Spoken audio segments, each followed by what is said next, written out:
So I got a Steam Deck for our sound guys. Hello, what's up, dude? Welcome to DNP episode 120. I'm comedian Nic Weir. With me, I got my co-host. I'm Rev. Reverend Muffington and the beautiful Matthew Blevins. How you guys doing? Yes, indeed. Dude, I love this suit that you got going and the shirt. That's a look. Yeah, it's a look. It chose me. I did not choose the look. I don't remember if you wore that same shirt, but I know you wore the suit last time you were on the episode. Yeah, no, for I sure. enjoy the suit. Yeah. I like how it's like shiny. You almost like have like a gold suit, maybe. Yeah, for sure. I look like I'm about to go run track.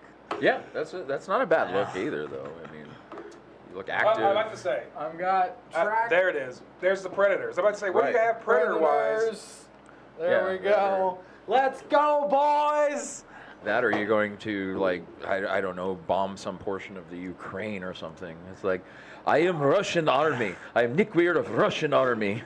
I do, dude. I do like. I've gotten into some athleisure. Let's just say athleisure is the style that I'm rocking these days. Sure. If you're torturing people in a hostel, that's a great look for that. I mean, that's that's normally what I do. That's your Sundays. Yeah, dude. That's my Sunday afternoon. Are those Zins? Yes. Would you like one? No. I've heard a lot about them. On a more popular podcast than this. So To the more popular podcast. To the more popular podcast. So I started doing nicotine pouches a couple weeks ago because I wanted to stop vaping, but I didn't want to stop using nicotine. Yeah, it's a rough one to give up. It took me is. years to kick nicotine completely, and Did you do a cold turkey?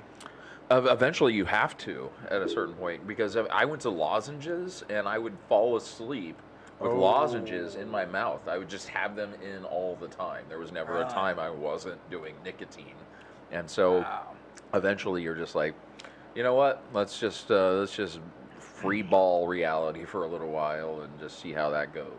You know? The people that I've known that have stopped smoking, Yeah. and the only ones that I know that have ever stopped smoking are the ones that went cold turkey. Yeah. You do the patches or the gums or whatever. I mean, it's just a Band-Aid for what you're supposed to be getting out of your system. For sure. Yeah. For sure. Did you used to smoke? I feel like I used to see you smoke cigarettes. Nope, never. Never. Never. Never. I have never It's smoked. always just been Sloan then. Sloan has been. Sloan doesn't smoke. Sloan chain smokes. Yeah. Like he picks one up. I watched a movie. What was it? It was Exorcist 3, and the guy that plays Herschel in The Walking Dead, he's in it, and he plays this doctor, and the way he's chain smoking is amazing, because like he'll get it down to right at the end and pull out another cigarette and then light it with the one, and then just hit that, and then continuous fucking rotation of like never without an unlit cigarette ever. No. That's interesting. When I smoked, I always spaced out my cigarettes. I think because it was like... Especially expensive. They're expensive. They are expensive. I think 'cause it's just like each one is a specific... It's like a transaction each time. Yes. Right? Like each cigarette, each nicotine Well, I pouch. got to think But about it, with vaping, it's not... There isn't that. Well, you're still regulating. But I thought, I mean, tobacco is now more expensive than weed. Really? Yeah, you can get what's a carton going for now of cigarettes? Like $80, $90? Like 100 or more. Yeah. And then what's a half ounce? Like, fucking, $60? Yes. So, I mean, that's true. That's a weird situation where tobacco is now more expensive than weed. That's so strange. Speaking of weed, everyone, have you heard that they are now the DAA is going through where they're taking cannabis out of Schedule 1 and they're moving it into Schedule 3. Really? Yeah, I didn't know today. What? Yeah, I saw that. So That's today. huge news for us. Yeah. So over the last news. couple of days, they've really been pumping down. And of course, when you see something come down the line Hold like on, that. where's an ashtray? All right. You got one Beside behind you? I don't know. Oh wait, I see him right over there. Let me see one of those bad boys. But yeah, man, it's just one of those things that I think. You'll still have to have a doctor's prescription because it's still under a schedule. Sure. And when it went to schedule, I don't know what the schedules are. So like Schedule 3, I was thinking like it's Tylenol or something. You can get it over the counter. No. But yeah, and of course they still want to do stupid shit with it. They still want to like give it to you for like short-term use, like they would with like benzos and stuff like that. So it's I can give you some more context to that because you're saying it's going to a C3 drug. You would actually would know. You would So like C3 drugs is that puts weed on par with things like lorazepam. Oh, okay. That people use all the time. Yeah. So sedatives and benzos and stuff like and that. testosterone. Testosterone is a C3 like class drug. for like TRT. Really? Wow. Like all testosterone in general, like it is a C3 drug. Wow. Yeah. Controlled substance. Have you got? You don't have to do it. Have you ever done testosterone? How old are you? 43. Okay, so you're probably not there yet at all. No, I'm not there yet. Yeah. But so when I was I think I was like 48 or something like that. I went on TRT. Not that I necessarily needed it, but it was low. Like you're supposed to be at 500, and I was like at 300 or something like that. So I was like, 50 years old or whatever. Man, let me fucking tell you something about like the dude. I really would love to, and I would so fucking much. Like you are the devil. Right now. I know. Just the smell of it. He walked in with his vape, and I'm just like, oh my fucking God, I'm about to get someone pregnant. But anyway, what was I speaking about? TRT. TRT. Yes. Okay. You were 48. So, like, I went to, I had kidney stones, so I went to my urologist and everything, and he had, I stopped seeing my urologist after this because when I went in there, he had mixed my file up with someone else, so he was talking to me about shit, and I don't know what the fuck he's talking about. And he was like, well, what's that, sildenafil or whatever that we gave you? How'd that work for you? I was like, what the fuck is that? And he was like, well, Viagra. I was like, you never gave me Viagra. I don't know what's going on. But my wife, who at the time was with me, and she was like, oh, yeah, we'll take some of that. And I'm looking at her like, bitch, you're not calling me out, So I wound up buying some, and which, by the way, no. So I went to my primary doctor getting my blood work and everything for my anxiety and my regular blood work, and he pointed out that my fucking testosterone was low. So he gave me the injections. You get to a point as you get older when that stuff wanes that you have sanity.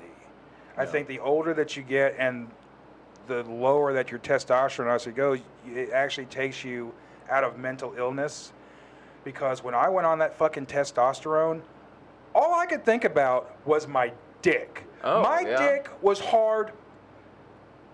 It made me realize like how often like I didn't have like just spontaneous boners and stuff. Like in the middle of the fucking night, I couldn't go back to sleep unless I jacked off. First thing in the morning at the shower, I had to jack off. I get home for fucking lunch and I fucking try to fuck the old lady. She was I'm jacking. I just like nonstop jacking off. Yeah.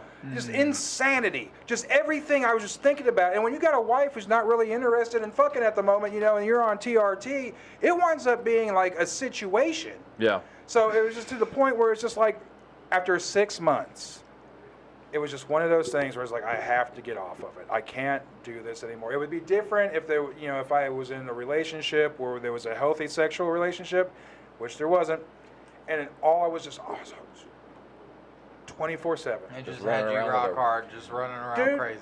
It was insane. It was insanity. That's exactly what it was. It was just. I don't need that at this age. Yeah.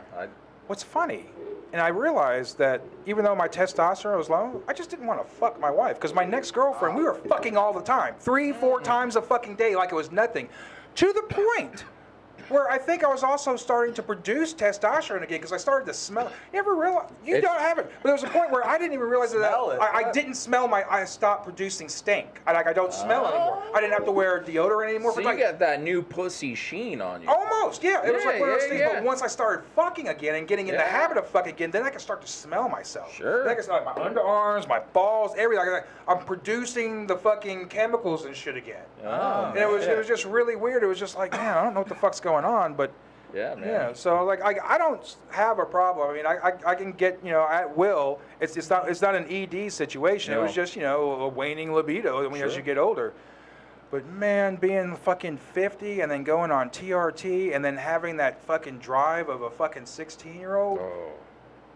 Because you don't have the cardio of a 16-year-old. No. Anymore, so you can't have that drive. No, dude, I have fucked so hard I have passed out. I have literally passed out, flopped onto the floor on the fucking bedroom. I did that brushing my teeth like 3 days ago. So You passed out brushing your teeth? oh man, my cardio is not good. I passed out in the shower a couple of times, and they actually thought it was, still think that it was a heart attack and stuff like that. I was like, don't scare me. Just tell me I fucking passed out. Yeah. Dude, I woke up in the bathroom, and the paramedics are breaking my bathroom door open, and I'm against it. And I'm kind of waking up, and I'm noticing that I'm wrapped up in the plastic of the shower liner. Yeah, dude. Oh, it's still going. I don't. Oh no! How did you do that? I've never. That was not intended. It was very tricky. I couldn't have. Like it That was is like a hard to one-handed. do. It was like a one-handed bra release almost. Like, Like if it was. you just fiddle with it. I But always see it I right here. never. This is where I adjust. Yeah. Right there. Yeah. Yeah, I use the arm. You were passed out in the bathroom. Sorry. Oh, no. So I passed out in the bathroom, and I'm wrapped up in the shower liner, but also the curtain Yes, too. like a hot link. But and then and so everything I see is through the clear shower, and then, like I see the paramedic and everything, and he's yelling my name and stuff like that. And I'm like, holy fuck, I've died. They're zipping me up in the body bag. That is the first thing that fucking... I couldn't speak. I couldn't talk. I was just barely conscious. My eyes were barely open. Everything was fuzzy. And then I'm seeing everything through the plastic fucking shower liner. I thought that I fucking had died. And they're telling me, oh, it's okay. And they're telling me that I had a heart attack and all this other stuff at the ER and stuff like that. Damn. It was like one of the scariest fucking things that I had been through. It was just like, I was like, holy fuck. And I was 45 at the time, I think. Wow. What did it ended like, up like being? that's the age. Like if you're gonna start dying, that's So it was the a heart age. attack, or That's what they say. So there's the heart attack, but there's also what they called infarctions, which Sure. are mild heart attacks. Yeah. And last week I had a couple, and you can, Jeez. which I should be saying this, but I start feeling like a pounding in my chest, like the anxiety will ramp up. And when your anxiety ramps up, then of course your blood pressure's up and stuff. Yeah. And so when you have an infarction, you can feel this pain in your chest. It's kind of like indigestion, but like drinking something cold or something doesn't do away with it. Like it's there, and then it like goes up your neck, and it's in your teeth, like the nerves in your teeth. You feel this like almost burning, almost, and you just from your teeth down into your fucking heart, you just feel this like. Wow. And I've never felt it like in my arm. When you feel it in your left arm, you're dead. You're done. Yeah. But it's just one of those things that it's the anxiety, and I wind up getting so worked up, and it's like I have this new tell now that I just realized 2 weeks ago that when I'm going through this, all I gotta do is look at my hands. In my hands, I will have blood vessels I have never seen pop up before, popping up out of my hands, like blood vessels all through in here. Are all popping up, and just like you can tell, like the pressure is just super high. My veins are just super fucking pumping out. I'm just like, holy shit, I need to go sit down and chill the fuck out. So what are your methods for chilling? Right now, I don't have anything because it used to be smoke a fucking joint. Sure. And so I mean, like that's been the only thing I've had I've been able to deal with the anxiety as far as like on a regular basis. Have you tried meditative techniques like? So I've actually got really good at meditation. And I was Which doing. is not an easy thing to do. It's not, because I didn't actually really know how to meditation until maybe, I don't know, maybe a few years ago. It's like I was probably just doing it and just going through the motions and not really like being able to cancel shit out. Sure. But there was a point where like it's practice. It's not just going to happen. I mean, you've got to practice doing it. I mean, but then it got so much better when I wound up doing Molly, and I wound up having so much relief from Molly that I got out of meditation. I would do MDMA once every 6 months. I did it the first time, did it 30 days after that, and then realized I didn't need to do it again. And then that summer, I wound up feeling like I needed to do it. Didn't need to do it again for another 6 months. And like it was kind of like it kind of wanes, and about 6 months later, your body was like, hey, we need the serotonin release again. We need the shock to the system to get us back to where we are. We've been through all this shit. We're all up to here now. We need to be lowered back to down here. And every drug isn't for everybody, and so I would definitely not recommend anything to anybody. Sure. Yeah. But there are things now that are actually really good as far as helping people with anxiety. Not only MDMA, but I'm hearing a lot about mushrooms a lot. I'll talk about that in a minute if you want to. Yeah, but there's something that I haven't tried yet is ketamine. And you probably know more about ketamine than I do. I do know about it just from like what my company has with it. Yeah. Right. Well, they have these things now where you can go and in a professional setting with your doctor or is a psychiatrist or a therapist. Mm-hmm. A therapist. Usually a psychiatrist. Right. Because they have to do the drug. They have to prescribe the drug. Yeah, right. And administer. The new one, it's Spravato is what it's called. It's a ketamine spray. No shit. So like a nasal spray? Yeah, nasal spray. I can't remember who makes it.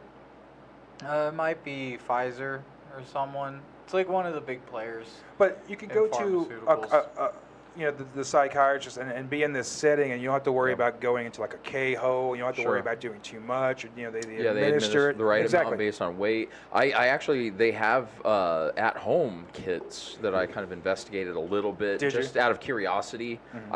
I didn't order anything, but I've been using a lot of non-chemical methods for regulating anxiety lately. So what have you been using? Like binaural beats have been a godsend for me. Really?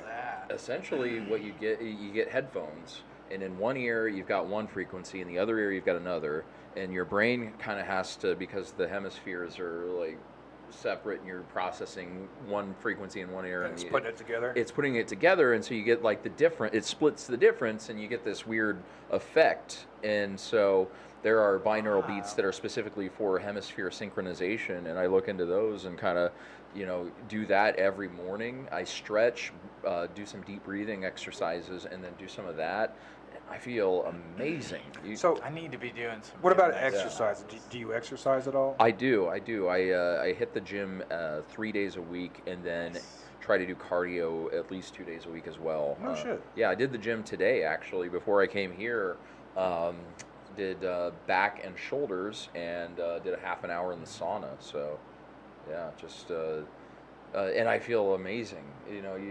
I struggle with health issues. And if I start neglecting myself, I guess you can feel it. You can feel it. You can feel it. It starts to take over, and you can let it take over if you want. It's right there for you. Every one of my family members have let it take over. Mm-hmm. They just let it take over, or you can push against it. You can find that stuff. You can find your solutions that are positive. Because I've got kids. I want to provide light to these kids, and do the things that I love to do. And you got a beautiful family, by the way. Yeah, thank you. Yeah, very big, busy family. Holy shit! Yeah, we're a lot of kids. Oh yeah, grandkids now too, man. Right. We're a very blessed people. Good genetics. I don't know about the genetics.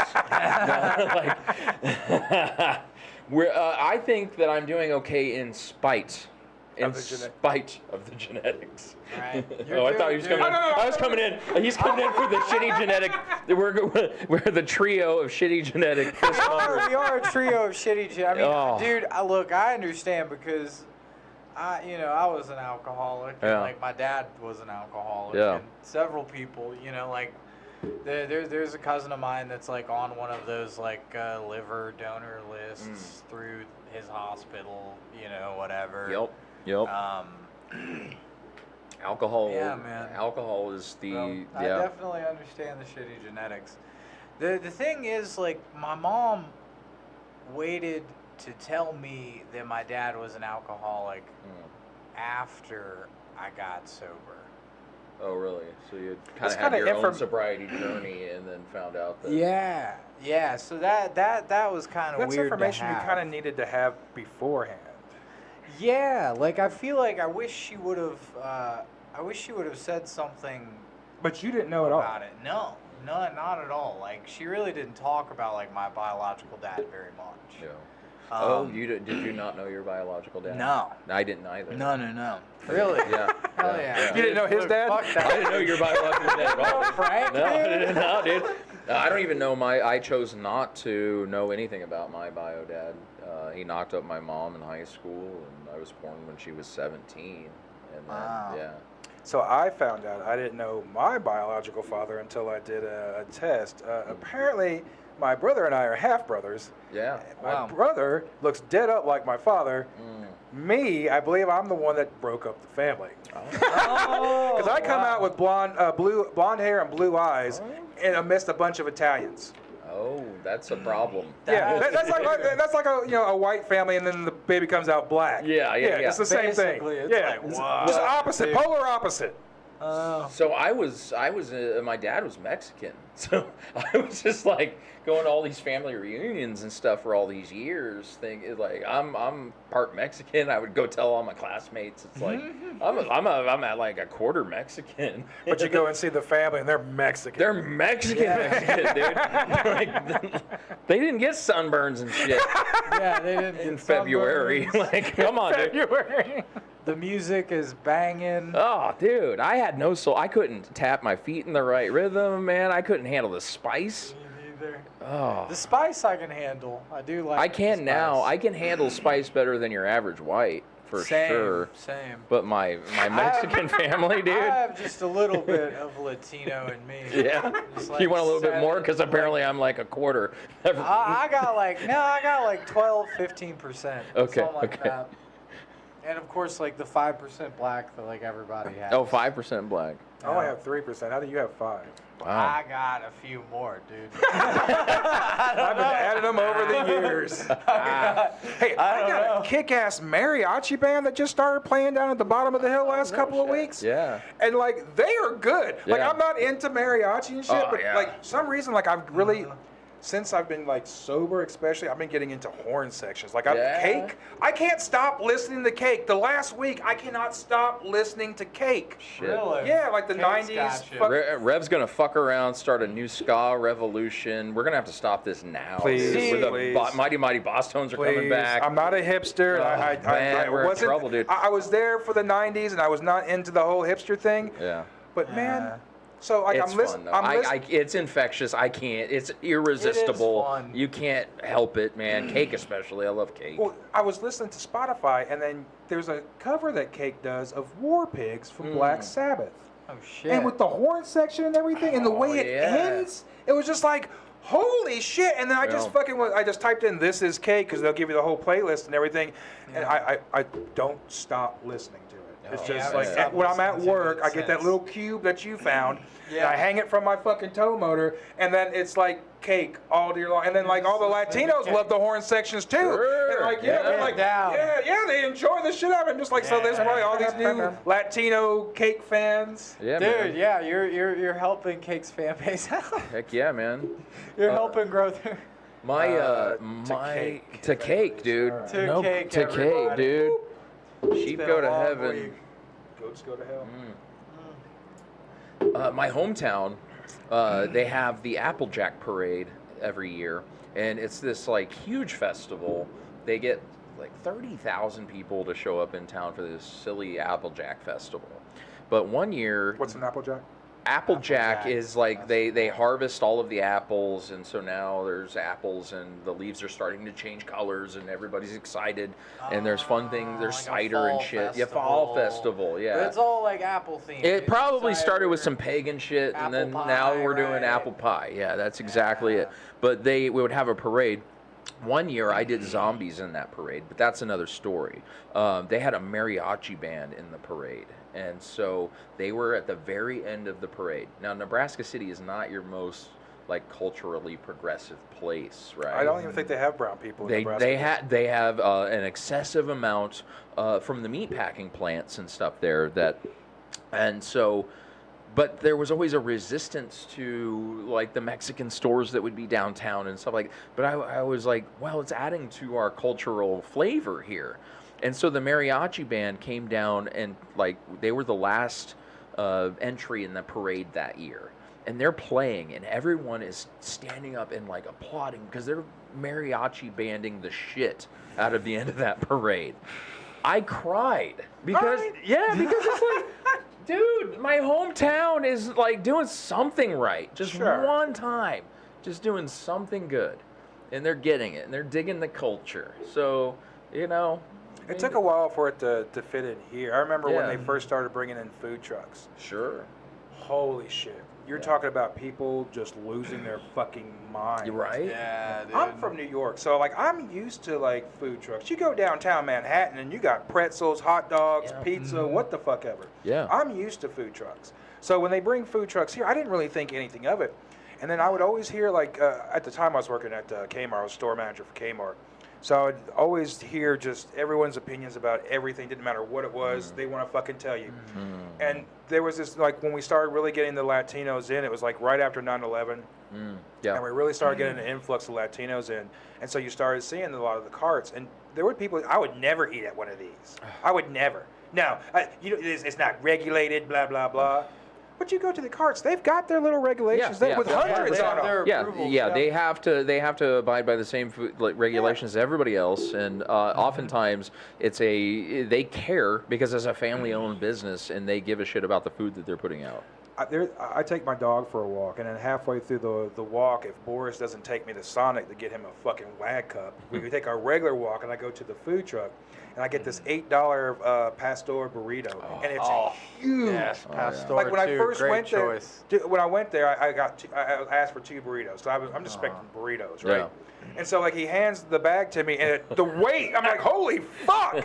Yeah, dude. So now I just get 1 burrito, but they're $8 burritos, and just fantastic. They give you a couple of the sauces and everything. Yeah. But even like, big, there's a woman that goes in the middle of the Walmart parking lot, and you can hear her going, tamales! Oh, tamales! Tamales are the best, dude. Yeah, and then like she's selling them out of the back of her car. So as I'm walking, I look, and I'm like, fuck it, I could deal with a tamale right now. Yeah. And they're fucking, she's selling them out of her fucking truck. There's no regulation. I can understand where someone might say, but it was good fucking tamales. The best tamales. Yeah, the home fucking made. Right. Man. Those are my favorite places. Are the ones that but because they remind me of grandma's cooking. Tamales, green chili, because they came up through Denver. A lot of these, my old man's Mexican family, they were all Through Denver. Denver? Yeah, through Denver. And so apparently when they went up to Denver, I think it must be one of those cultural byproducts as you try to assimilate to the local area and make your food with the stuff that's available in that area. That's why they say New York style Chinese. Right. Right. So you get that's where the best, because that's where the invention comes. You get stuff like green chili. Green chili is my shit, dude. I've heard that the like Latino or the Mexican food in like call it like Denver, in Colorado, and like Arizona, New Mexico, like all in Nevada, I think, like all of those states, their Mexican food is like it's slightly different than like Texas. There's a lot of organ meat, and so you'll I get that. love some organ meat, some tripa. Give me some. See, I can't do it. You can't do it? I can't do it. And Give me some lengua. Lengua I could do. Yeah. So lengua, I didn't know what lengua was. Yeah. And I just wanted something new. So I was up here at the Plaza Mariachi to one of their little things there. And so I got lengua. And then, of course, Crash, who I was with at the time, she's almost fluent. So she's like, do you know what lingua is? And I was like, no. And so she just smiled at me. I was like, well, what is it? And she just smiled at me. I was like, all right. So I ate it. It was fucking delicious. Yeah. It was great. And she was like, do you know what you just ate? And I was like, well, what did I eat? She's like, you just ate tongue. And I'm like, oh, nice. That should Word. taste you back. But I also remember thinking, like, watching Bizarre Foods with Andrew Zimmerman, and he was saying, like, the best part of the meat is the fucking tongue. Yeah. So I don't know. Tender. Yeah. I remember my old man used to work for a meat packing plant, and so he would bring home stuff for us kids to play with from the meat packing plant. Wow. He brought a tongue for us to play with one time. Oh my God. Did it have all the attachments and everything? It didn't have the sinew. Okay. It was just a rough ass tongue. I didn't know what it was, but he's like, here, play like we're fucking dogs, man. Yeah. The best thing that he ever brought home were these magnets, though, right? And they were super strong magnets. They were like cylindrical magnets, and I would hand them out to people at school. They were the strongest magnets you'd ever fucking seen. It was years later that I found out what these things were for. Apparently, they passed them through the digestive system of the cow, and then they shit them out with all of the metal that the cow might have consumed attached. So Dad was handing me shit magnets, and I was giving them all of my like cow shit magnets, and I was giving them to all my third grade friends, thinking I was hot shit. So You to were, speak. technically, Hot dude. shit, dude. So okay, so let's unpack that a little bit. So, what are cows eating? There's Were Like there little metal pieces of fragments, stuff metal. like that. You know, apparently. Just out in the field, there's metal shit. That they're eating? Apparently, and apparently the magnets, they, Right. you know, and then they just pass shit it all, through pass just it all out fine. without having to shred up the. I don't know. That seems odd to me, right? Yeah, it's kind of pretty crazy. It's pretty Right. crazy. Yeah, it makes sense. It does. Like if it was a goat or something. Like goats, they eat tin cans and shit. So I can see like a goat, but a cow is really weird. And I had a third Right. grade crush that I was so excited to give Did that. you give her? I gave her the magnets. She probably still What? has them to this. I didn't know. I didn't know they had passed through the digestive system. But that You is. didn't know that I they didn't- were shit magnets. I didn't know You just what- said you gave them out to so many people. Out of love, you know. Man, oh my god. I wanted to be popular Oh. so bad, but nobody wanted any of what's Sounds happening like here. a Well, it's 'cause you were CW giving I was out handing show. shit magnets. Yeah. Yeah, dude. I was playing with Passing cow out shit tongues, magnets to passing shit people. magnets. Oh, dude, that's a different kind of white trash. It is. You're handing out shit magnets, even if it's unwittingly. Like, I feel like I'm white trash and I've Oh, never bro. Have you ever lived in a project? Never, Uh, but Have you lived in seen. Oh, dude. No, well. two projects? Years. 2 years. Yeah. One project. Well, I've lived in the same neighborhood that has. I hear gunshots all the time. No, you'll but hear them I here in about wouldn't 5 minutes. say- Give it a minute. You'll hear it right now. I wouldn't call it the projects though. Yeah. Is the thing. Trailer parks for sure. I've lived in close to trailer Yeah. parks. Actually, the trailer park was the upgrade from the project. I remember Yeah. when we wound up going to the projects. We Yeah. were there for 2 years. Then we moved out of the projects to the trailer park Yeah. for like 6 months to a year, and then we wound up going back to the suburbs and getting a house again. Trailer parks were nice because there were never roaches. Right? Yeah, or at least in our trailers, we never No. had roaches That in was the the thing. trailers. Like the only time I ever dealt with roaches was at the fucking projects. In shitty houses that Yeah. we lived in were Yeah. just infested with roaches. Yeah. Yeah, it was just like you'd have to turn the lights on. That was the reality of my life until I graduated high school. There was roaches. You'd turn the lights on and they'd have to scatter, and yeah, that was just what you did. I didn't know what like regular people life looked like. Really? Yeah, I had friends, and I would like, oh, this is my rich friend, and then I go back later and look at their house, and it was like some shitty little 700 square foot house, but it didn't have rats and fucking roaches and stuff. So I thought he was my rich friend. I didn't know how people lived. That's why I still have a problem with that to this day. Before going to the projects, I would always thought that we were middle class. Yeah. And then I remember there was one point I was having issues at home, and so I, left the house, and I just started wandering, further and further out, living in Columbia. And then I wound up wandering into the middle class area, which was further out from town. But then, Yeah. like when you look at the difference of the housing, Mm-hmm. the size of the yards, and you start realizing like the further you get out, the further the houses. You realize what middle class actually is. I was never been middle class my entire life ever. There has yeah. never been a point. I finally got there. Now, but you got you've got your level of success now. Yeah. And your family too. That's the biggest reach. It took all, and they say that there's no such thing as a self-made dude. I kind of feel like I did a lot of this shit all by You myself. have to, because Yeah. no one's going to give it to you. Oh my god, dude! It was, yeah. It's one of those things. It's like, am I gonna let the fact that my life was largely dictated by trauma and neglect and need and these and like health issues, and as a result of all of those things, am I gonna let that define how the rest of my life goes? Now that I'm in charge, I'm autonomous now. It's like I get No one's I gonna get do to it for you. decide. Yeah. So it's like, no. And my kids aren't going to live that life. I won't let them. I won't let them. I'll do everything in my power to make sure that they don't. Before 2008, when I got my promotion at work. I got the store manager position. I bought a house. So for about 10 years, I would say I was middle class. Yeah.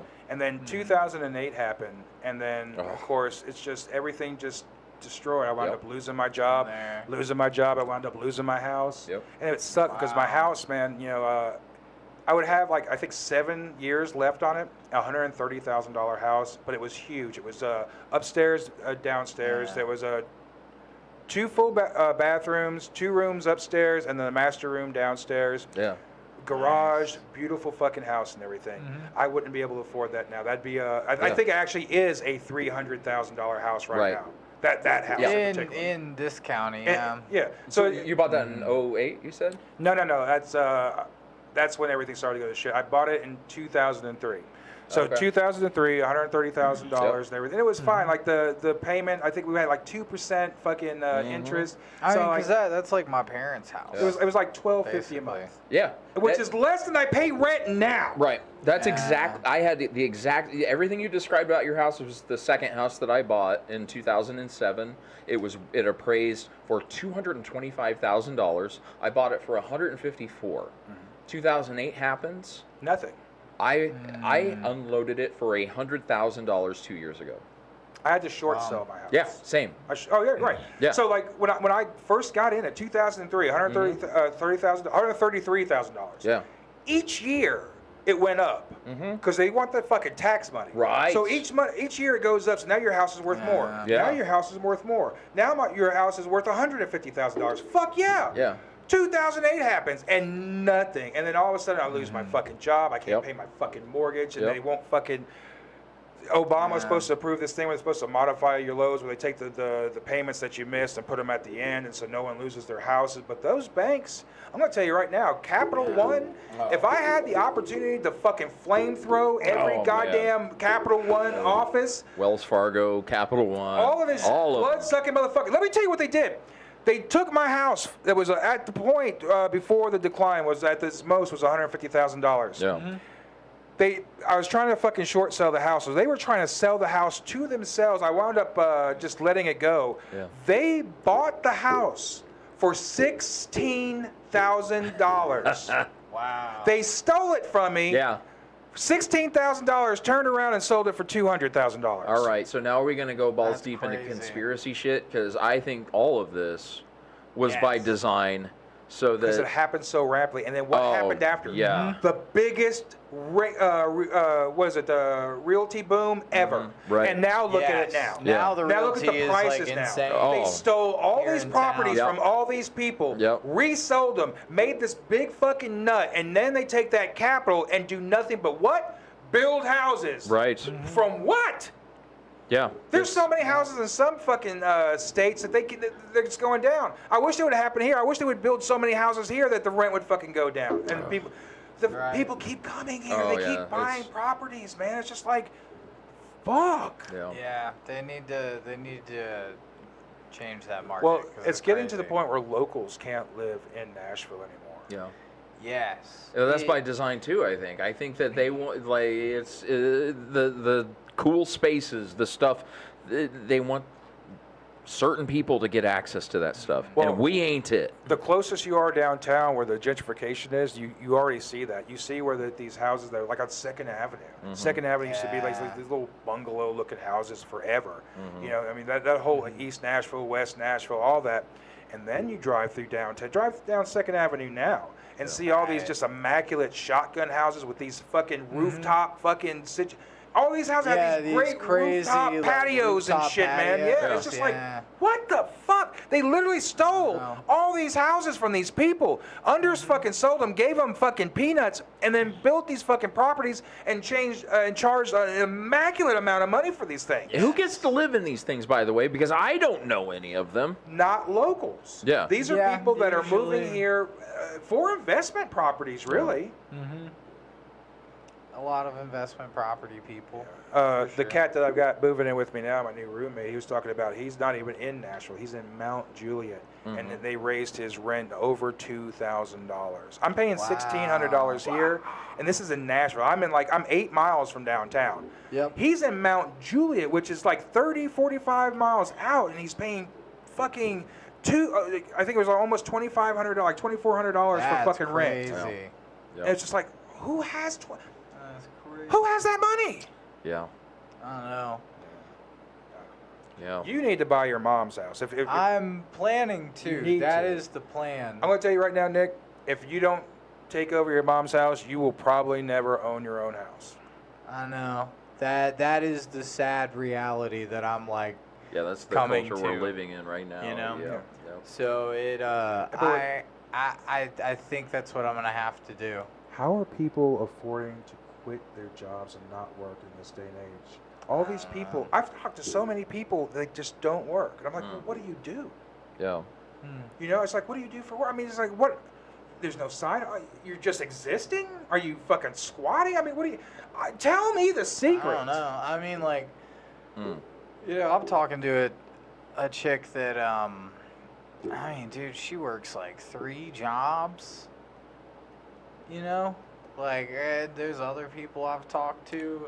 That's what I was gonna do. I was gonna get a second job. I mean, hey, I got a second job for a little bit too. You know. Yeah. I quit it for my sanity. You have to. You gotta be able to sleep. Yeah, you gotta be able to sleep, and I was like, I would rather be doing comedy. So here we are. I'd rather be doing this instead of working at Target after my day job. So. Yep. Here we go. Yeah, you have to balance out your work life with your life. And those are 2 different things. Like, who I am at work is not who I am. Oh, yeah. Yeah. Right. Yeah, they don't even know what I do at work. There's no reason for anyone to know what I do. No. I think that those worlds should be completely siloed. They have to be. Yeah, I don't think anyone from my comedy world needs to know what I do during the day either, in that regard. It's like, if I'm friends with you, yeah, you'll know what I do, and I joke about being an IT guy and whatnot, but there's no reason to talk about where I work. That's and from both perspectives, it's only a liability. It is a liability. Yeah. Yeah, for real. Because, I mean, as soon as someone feels that they have something on you, then they'll be like, oh. Yeah. So, no, yeah, it's not worth it. Right. Now, I don't tell anybody what I do as far as, like, the bands that I'm in or, like, especially this fucking podcast. Yeah.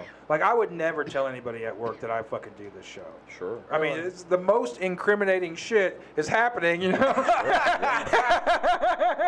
For sure. Yeah. That's fair.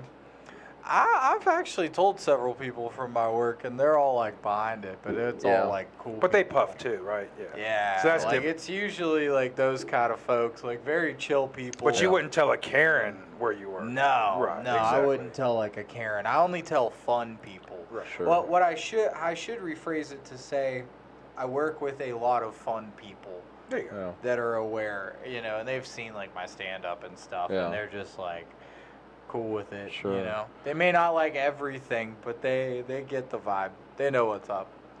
Yeah. Yeah. I'm not a fun person at work, to be No, perfect. no. Oh, I I'm actually very see fun. you being stoic. Oh yeah, I'm that's stoic at work. Yeah, Like I have a purpose. I don't have Yeah. resting bitch face. I have a Right. purposeful bitch right. face. I know what I'm doing. I do it well, and I'm going to always do it well. And stay the fuck out of my way. Yeah, I have a fighter pilot demeanor as far as my day job is concerned. It's like I'm locked in. There's nothing that's going to rattle my cage. Like you're going to get and that's why I get to pursue my artistic pursuits with the liberty that I do. I have a very, very fortunate life in that I get to balance it and live in both worlds. Mm-hmm. No, that's good. Yeah. There has to be a balance too. Yeah. I couldn't. Yeah, I That's nearly true. died because of not having an artistic outlet. You know, it's Have you essential. ever met anyone who just isn't creative? They go to work and then they go home and then there's nothing. Yeah. And it's like I know a few people that are like that. I don't enjoy being around people who aren't creative. Like all my life, I've been around musicians. Sure. And the last 5 years, you know, being involved with the comedy scene has been fucking great too. Yeah. But it's just one of those things, like you'll meet people, especially at work, because that's usually when you wind up having a conversation with somebody, and you know, you're like, oh, well, you know, what do you do for fun? And they're like, oh, well, you know, I go home and, you know, I watch the game or something. I'm just like, oh, cool, man. You know, do you have anything else? You know, it's just like, no. It's really crazy that there are just people. Have you ever met anybody who doesn't listen to music? Yeah. I've met so a few bizarre. where I'm like, I don't know what's up with that, I dog? think these are some younger souls, some NPC types, where maybe they're just they're just getting their bearings in this reality that we're in, and they haven't had it figured out yet. But I don't trust people that don't like music. Right. What So are you that's what I was just about to say. Yeah, you can't. Because to me, music is the fabric. Music is the beginning of art. Yeah. Like, you wouldn't have art if it wasn't for someone humming something. Like, that's where it all comes from. It's just one of those just creative fucking things that, I don't know, man. It's just like, some of the best people that I fucking know are musicians. Yeah. Oh yeah. Some of the most broken people I know are also musicians. So that's also that's the most true broken. with both communities. In comedy is Both communities. Yes. Both communities. You have people that are coming out of trauma, coming out of pain. They're coming out of situations. These are people who themselves feel fucked up. They don't want to feel fucked up, and when they're hanging around you, they don't want you feeling fucked up. They want you to have a good time because they also want to have a good time. Yeah. Yeah. And so that's what that I've always enjoyed about the creatives, because at the end of the day, it's open arms. Like, when I see anybody, I mean, y'all know me, I'm a fucking hugger. I love fucking hugging everybody. It's like when I'm seeing somebody, I'm glad to see you, and there's a reason why I am. If you weren't this creative person, if you weren't this creative soul, if I didn't feel a connection with you, there'd be no reason to hang out with you. For sure. Yeah. There's definitely a connection between creatives and addiction, and I'm not too there's sure. a link there. No. That is that, but that also goes to the whole mental health thing. Yeah, and I guess it. I guess for a lot of us, it comes from our childhoods and how we were raised, and the inability to cope. And the inability to cope, causing the addiction, but then also causing us to reach out for these creative outlets, right? Or cope in unhealthy ways, perhaps, as well. Yeah, dude. I think that a lot of the comedy stuff for me early on, I started to get a lot of instant validation, a lot of audiences are cheering for you all of a sudden, and you get addicted to that, and then. But you get that serotonin release from that. Yeah. You get that feeling. You're like, oh shit, I belong. Yeah. Yeah. That sense of belonging is fun. Like last night, I was at Bastion. I did the show that Brandon Gerald runs. Shout out, Brandon. Love you, buddy. Happy birthday. Late birthday. Happy birthday. His birthday was yesterday. I remember. I sent him a text. Good. But that show was great. It was a good time. Brandon was sick, so he couldn't make it. So Will Gunderson hosted, and it was a great time. Yeah. John Dollar was there. He didn't go up. He was just there hanging out. Just smelling the place up. Yeah, just getting stinky, dude. We were getting pretty stinky in there. Corey Perry was there, so. Oh, no shit. We got, Mariana was on the show. No shit. That's great. Lindsay Scholes. All people I can't get to do this show. All people that I'm going to have to try to book. Good luck. I'll try it. Dude, who knows? We'll see. Oh, man. I had quite a run last week. It was 7 shows in 6 days, man. Jeez, and they were all out of town, right? Yeah, I did Little Rock, the Looney Bin in Little Rock with Gabriel Rutledge was headlining it, which I've worked with him before at the Renwick Mansion, which is a haunted mansion in Davenport, Iowa, which was a really cool venue. We got to see Gabe work, and he's a really funny dude. Especially at a place where like Scooby-Doo might show up at any moment. And so was it scary looking out there? Dude, the Renwick Mansion is pretty creepy, but it's. Did anyone die there? Do you know? Well, not while we were there. I think maybe the opener died while we were there, if I recall that show. Oh, on stage? Right. That's a different kind of death. But no, that's Gabe. That's an honorable one. That's an honorable death. He fell on the sword. But Gabe was fun to work with at the Looney Bin. 6 shows. They were packed. It was so fun. And then Ryan McComb of Nashville now, he was there featuring all week. So that was got to live the whole comedy condo experience, which is not something with Ryan too? And Gabe. Yeah, man. Nice. We got the whole. Apparently you don't see a lot of comedy condos out there anymore, but that's a throwback to the old comedy days where road comics would stay in a house and then you just like it's like a quarter of a mile away from the venue, and then you just perform all week. So that was a blast, man. Great club, fun audiences. It is fun when you get to do that, dude. Yeah, it's Well, it seems like it's more about the hang at that point, right? pretty much, yeah. And trying your best to, because okay, so I'm on the road all the time. I'm doing gigs, but I don't necessarily host in comedy clubs all the time. Mm-hmm. So you have to remember how to do that well. So over the course of the week, I became pretty good at that. By the end of the Saturday night late show, I had pretty much figured out how to host that show well. And then you move on, and you know, maybe a year or two before I get to do that again. But and then on Sunday, down near Atlanta in Tucker, Georgia, I did an hour in this little Moon Shadow Tavern, which is primarily a music venue, and just a lot of fun, and felt like I was doing art. You know, sometimes you do comedy, you feel like you're conforming to what the expectations of your role in the show are.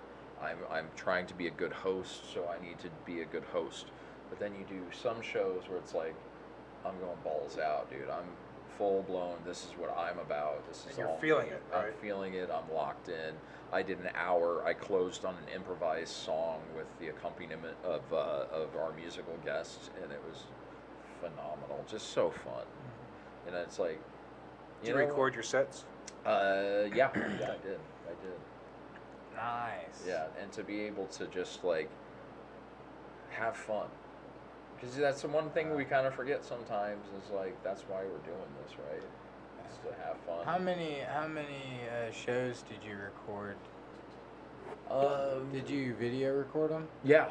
I think I've got all 7 that I did last week. Yeah, that's Yeah, good. yeah. That'll be fun to go through and clip some of those out. Yeah. I'm terrible about that part of it. Editing. Going back and watching objectively, knowing like this might be a good clip. I don't know what the trick is to being able to separate yourself from your own ego or whatever it is to be like, that's a good clip. Do you feel like it's like they say it's hard to kill your kids? Do you have a hard time killing your kids? I've been trying to throw my kids in the river since they were born. Not your actual kids. Not the actual kids. jokes. Kids. Oh yeah, that's hard, dude. Like killing my jokes. Oh fuck, dude. No, I actually. Yeah.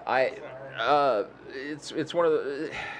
You have to be willing to surrender your favorite little lines and your favorite little quirky aphorisms, and, Or you don't change your material. yeah, you don't, Right. and you don't adapt to what the audience, and then you never get booked anywhere because it's like, Well, we Right. here, and there's, and I really shouldn't say this, but this isn't the big show, so I guess I really don't give a fuck. But there's Right. guys that I won't book because I'll book them.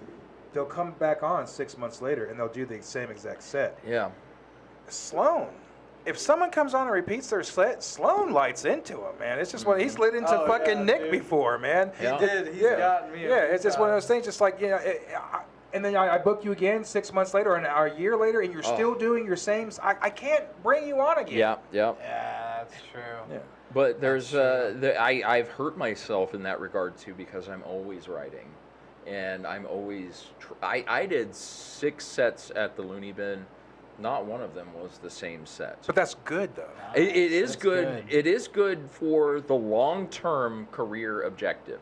But in the short term, my immediate goal, the best, smartest thing for me to do would have maybe been to go with the one that I knew was going to kill every time, and just do that one every time, word for word.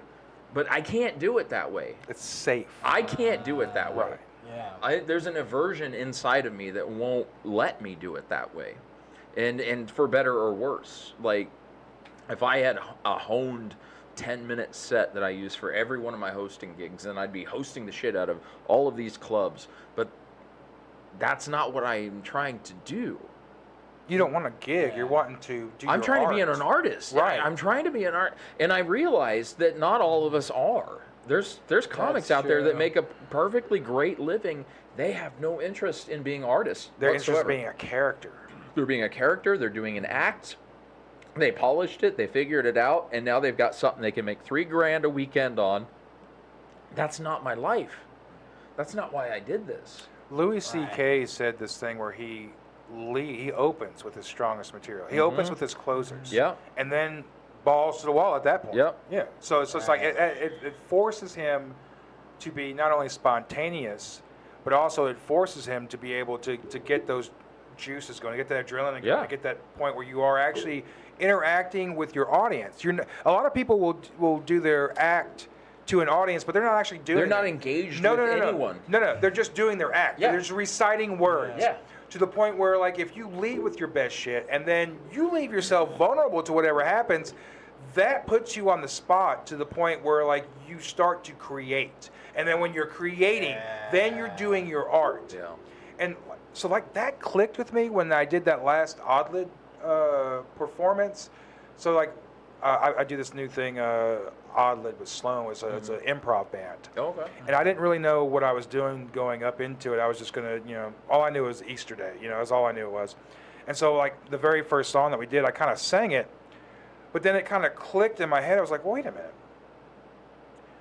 There's been lots of comedians that have come on here doing music, and I've always gave them I was like, man, like Amy Gross. She came on. I thought, man, Amy Gross would be great if she had a band. She has that grunge look, so she had this '90s grunge band behind her as she's doing her shtick instead of her fucking it'd be epic, right? Yeah. It would be. But that clicked in my head by the second song, and so then I started doing stuff I've been writing because. I haven't got the balls to get on stage yet as far as doing an open mic, but I've been writing. Oh. So I started doing some of my material within that, and all of a sudden everything kind of clicked as far as doing the singing and the material. At the same time? At the same time. Like you're doing you're busking your jokes almost? Not necessarily. Not necessarily? More as I was doing, because more of the character of what it was going on as the time, as I was doing more of a rant. It was like, the way that I was looking at it, it was like, Jim Morrison, if he didn't die and was a lounge singer at 50, right? So that's what I was looking at. Like, who's the Andy Kaufman alternate personality? Tony Clifton. Thank you. Yeah. So it was a mix between Tony Clifton and Jim Morrison. Okay. Slim Morrison. Right? So that's when it kind of clicked with me, and so we've got gigs booked with this, and so that's now awesome. I'm writing material specifically for these gigs, and I'm not considering myself a stand-up comedian at all because my main thing has been I've been in bands ever since I was 16, so that's what's come natural. But then I was also doing writing material over these last couple of years, and I now have a place to actually do it.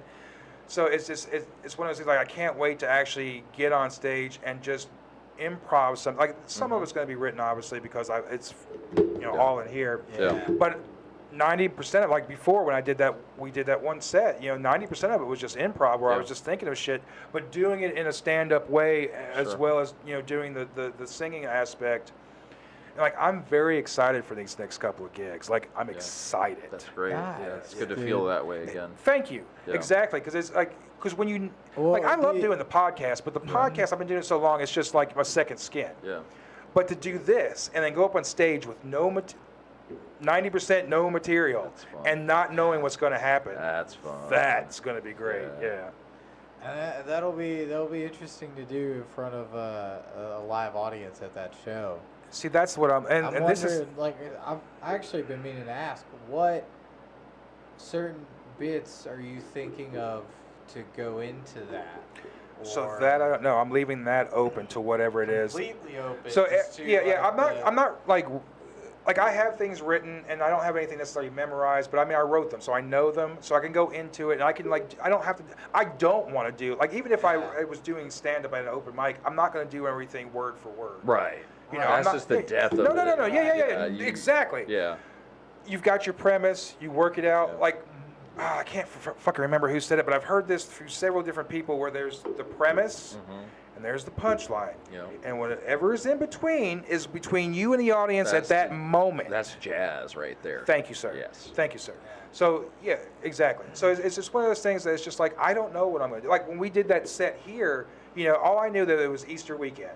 So when we started, I was like, fucking happy fucking Easter, motherfuckers. We're here for your daughters. And then at that point, that's the only thing I had written was that exactly. That was happy fucking Easter, we're here for your daughters. And then everything else was just completely 100% improv. Yeah. And I enjoyed it so Oh, much. so Like fun. when we got done doing that set, I was like, holy fuck, man, we could do this for real. And I asked Sloan, I was like, man, do you really want to do this? He's like, fuck yeah, I want. That's the one thing I love about Sloan. When it comes to playing somewhere, he's fucking like, down. Yeah. Yeah. So Let's like go. we're booking gigs for it now and stuff Nice. like that. And it's really great to like be in a band where you don't have to practice, you don't have Yeah. to write anything, Yeah, dude. you don't have to play something over and over Yeah, again you till you just show fucking up. piss everybody off. Yeah, you just show the fuck up. Welcome to the show. I think that's where art should be going right now. That is art. Because there's something ephemeral about it. You can't repeat it. You can't package it. You can't, you show up to the thing and you have an experience that no one else can have. Because that's why you showed up to the thing.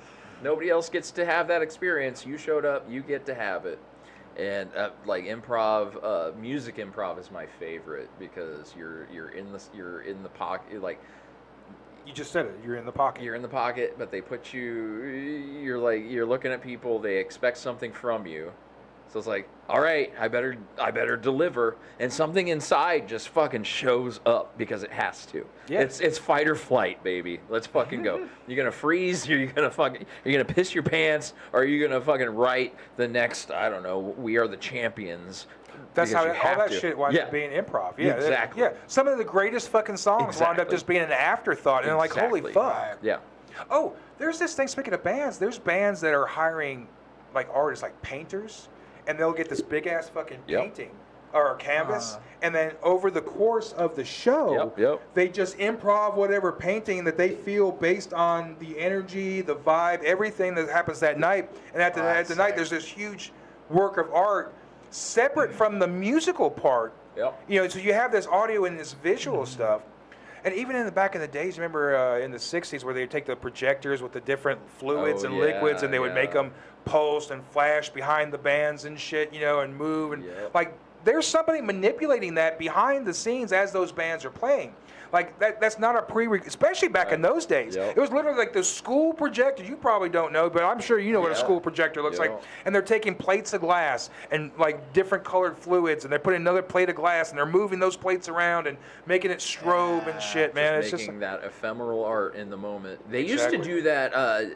So when I was coming up through Omaha and Lincoln in the comedy scenes, you wouldn't necessarily have comedy open mics every night. So you just go to mixed open mics. And they would have things like live painting performances. Stephen Kavanaugh, he's a legend. Nice. Shout out Stephen and Ali Peeler. They would have the Down Under Lounge, and they would have live paintings, and then you'd have musicians, and then comics, and then poets, and and you became a stronger performer. Because, what the fuck? You just saw a one-legged poet who is better at performing than you will ever be tear the fucking house down.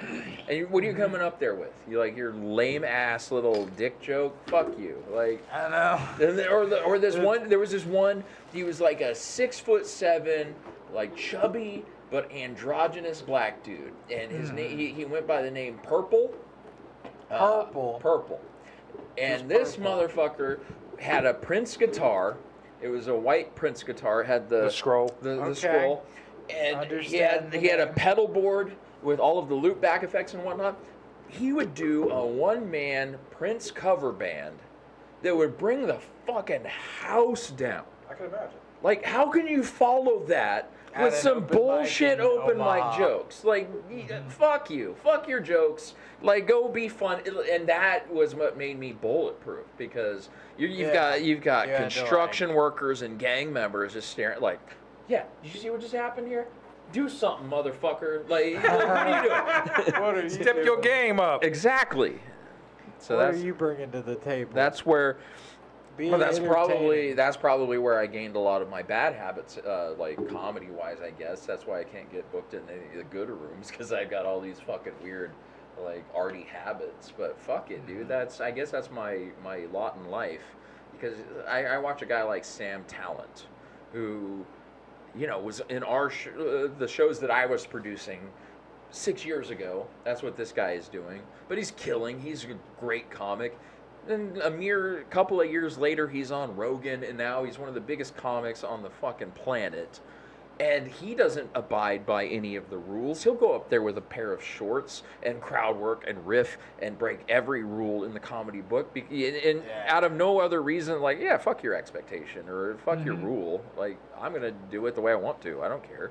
Right. That's how it should be. It should, absolutely. And it's taken me a while to be like, well, I guess they're not going to hire me to feature in that club.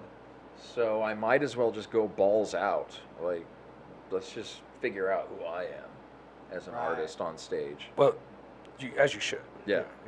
I think that's how everybody eventually comes dude, to it. If I had that opportunity, I would try like several different sets because you have like if you're hosting, it's like it's a 10-minute set, maybe 15 max. Right. And it's like if you're writing and you're performing and you're working, like you have enough material to have a few different sets. You'd better. You know? Yeah. Especially at that point. Yeah. Exactly. All right.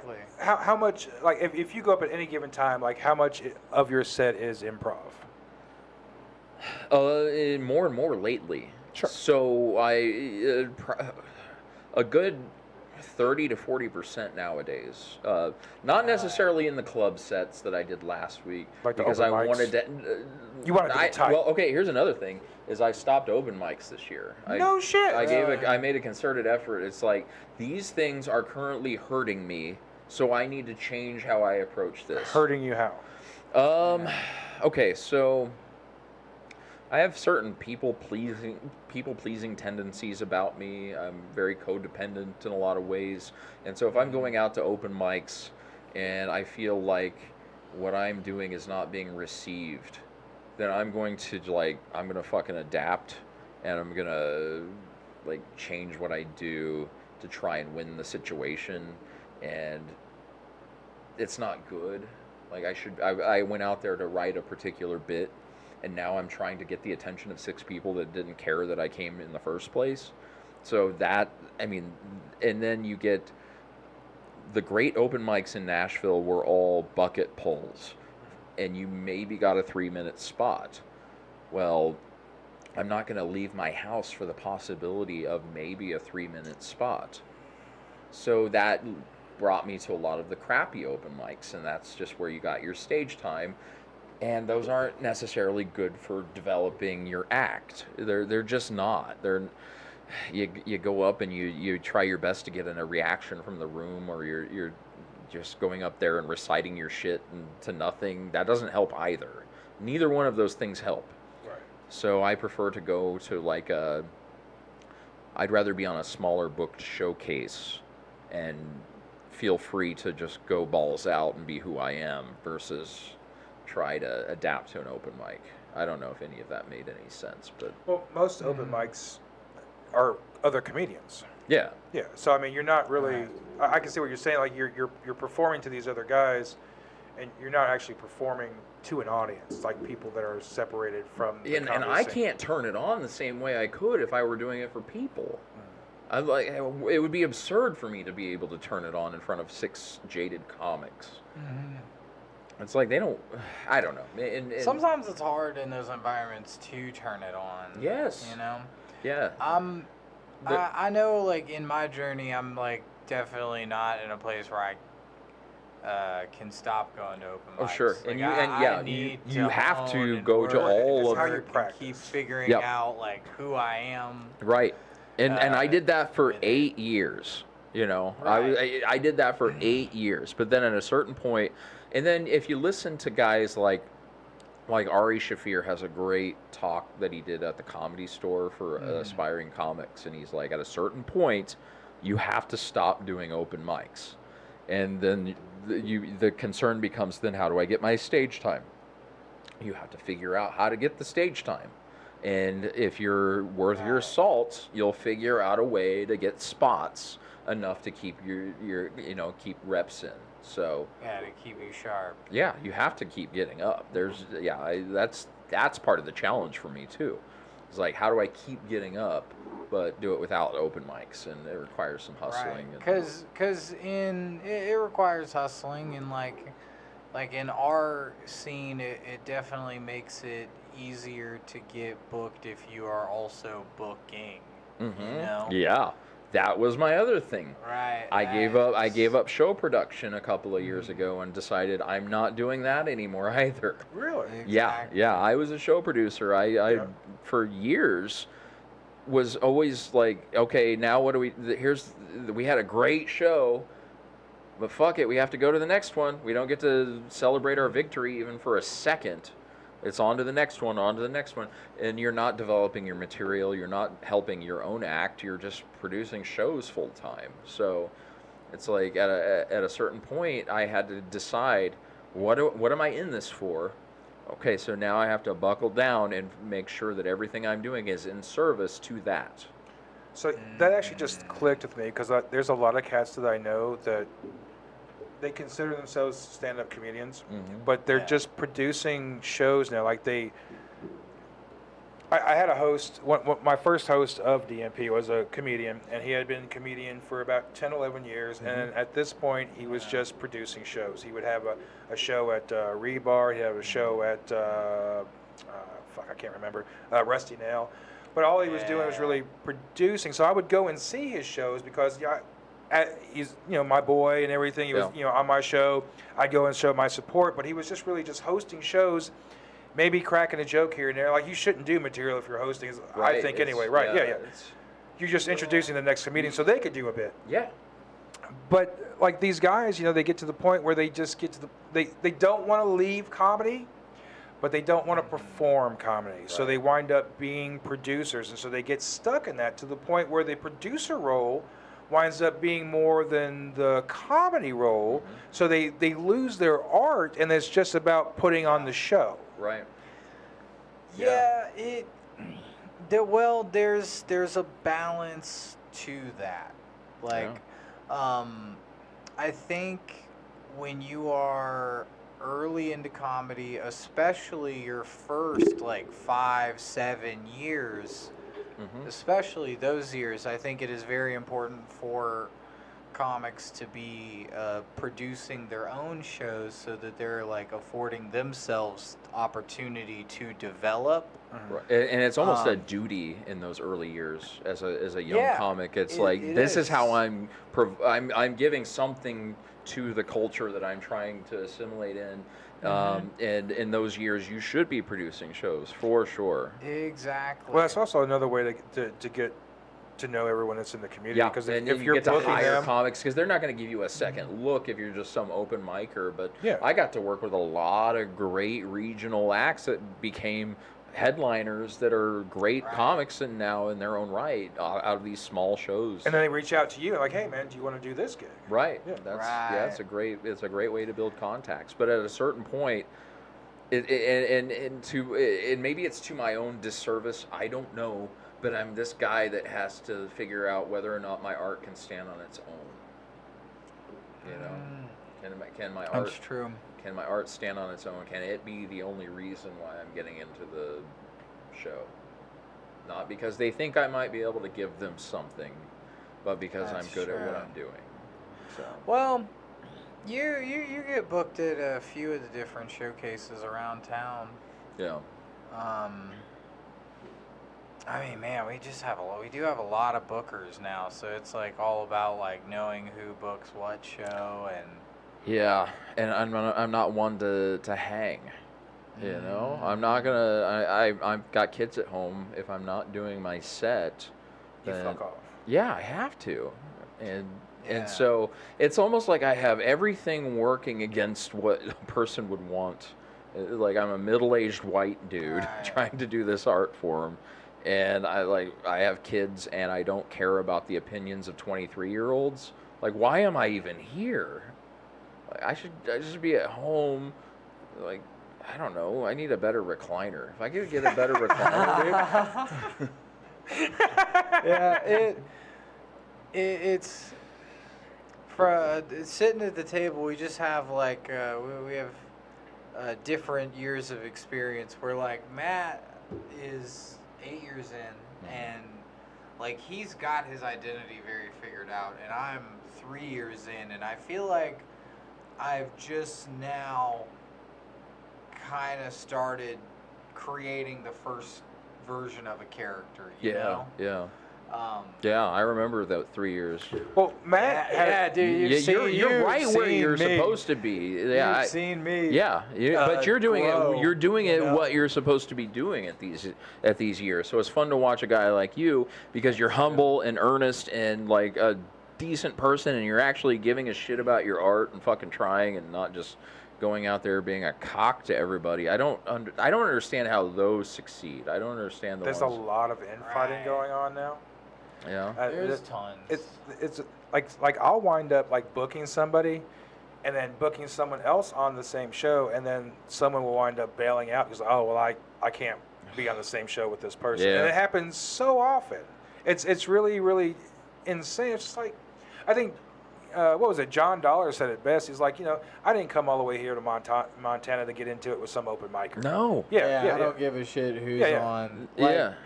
Like for context, like Matt West had me and Seth Case booked on a show. Did I bitch?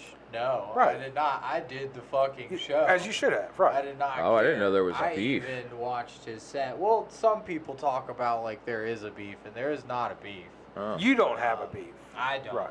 Have a But beef. there's cats.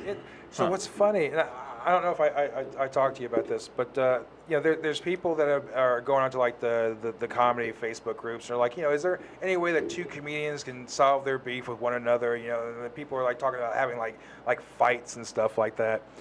But as a producer. Yes. As a producer, I was like, we should do like a fight pub where we have comedians who have beef with one another, and they have to blow like a .8, and then put oversized gloves on. Even spin them around in a circle and give them like 3 30-second or 3 20-second rounds, and let's let them drunk pummel each other and get it out of their systems. Yeah. Because then I think it would be more cathartic than like Fight Club, where it winds up being a cathartic experience rather than, I think that they would come out of it respecting each other, rather than the disrespect that they had for each other before. And all these fuckers disappear. That's the other thing. I've been through it all, and I already seen it with one scene, and everybody that was like creating all of this drama over the years, they all disappeared. And the ones that were just locked in, concentrated on the art, still there. They're still there.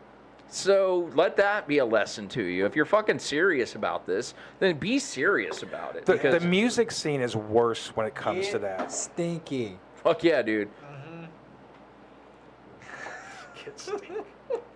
Yeah, John Dollar found his hook, and I think is a great hook for a fellow like John Dollar. Right. It's caught on like wildfire. We love the guy. He's like Pigpen from like the Snoopy cartoons, and it's perfect for him. I love him. That's right. But he has an aura of stink, and so I'm so glad that he recognized that and found his hook. Dude, I wish I could find my thing, Listen, I have fully. There are certain guys with their phrases I will always remember and say it. Yeah, like, dude. Cam's, my dick is a pussy, like that. I'm always like, yes, dude. I still don't get that one. Well, that's Cam. He's wild, Shepherd. Dude. Yes, sir. He's just, oh God, I love him. That's all.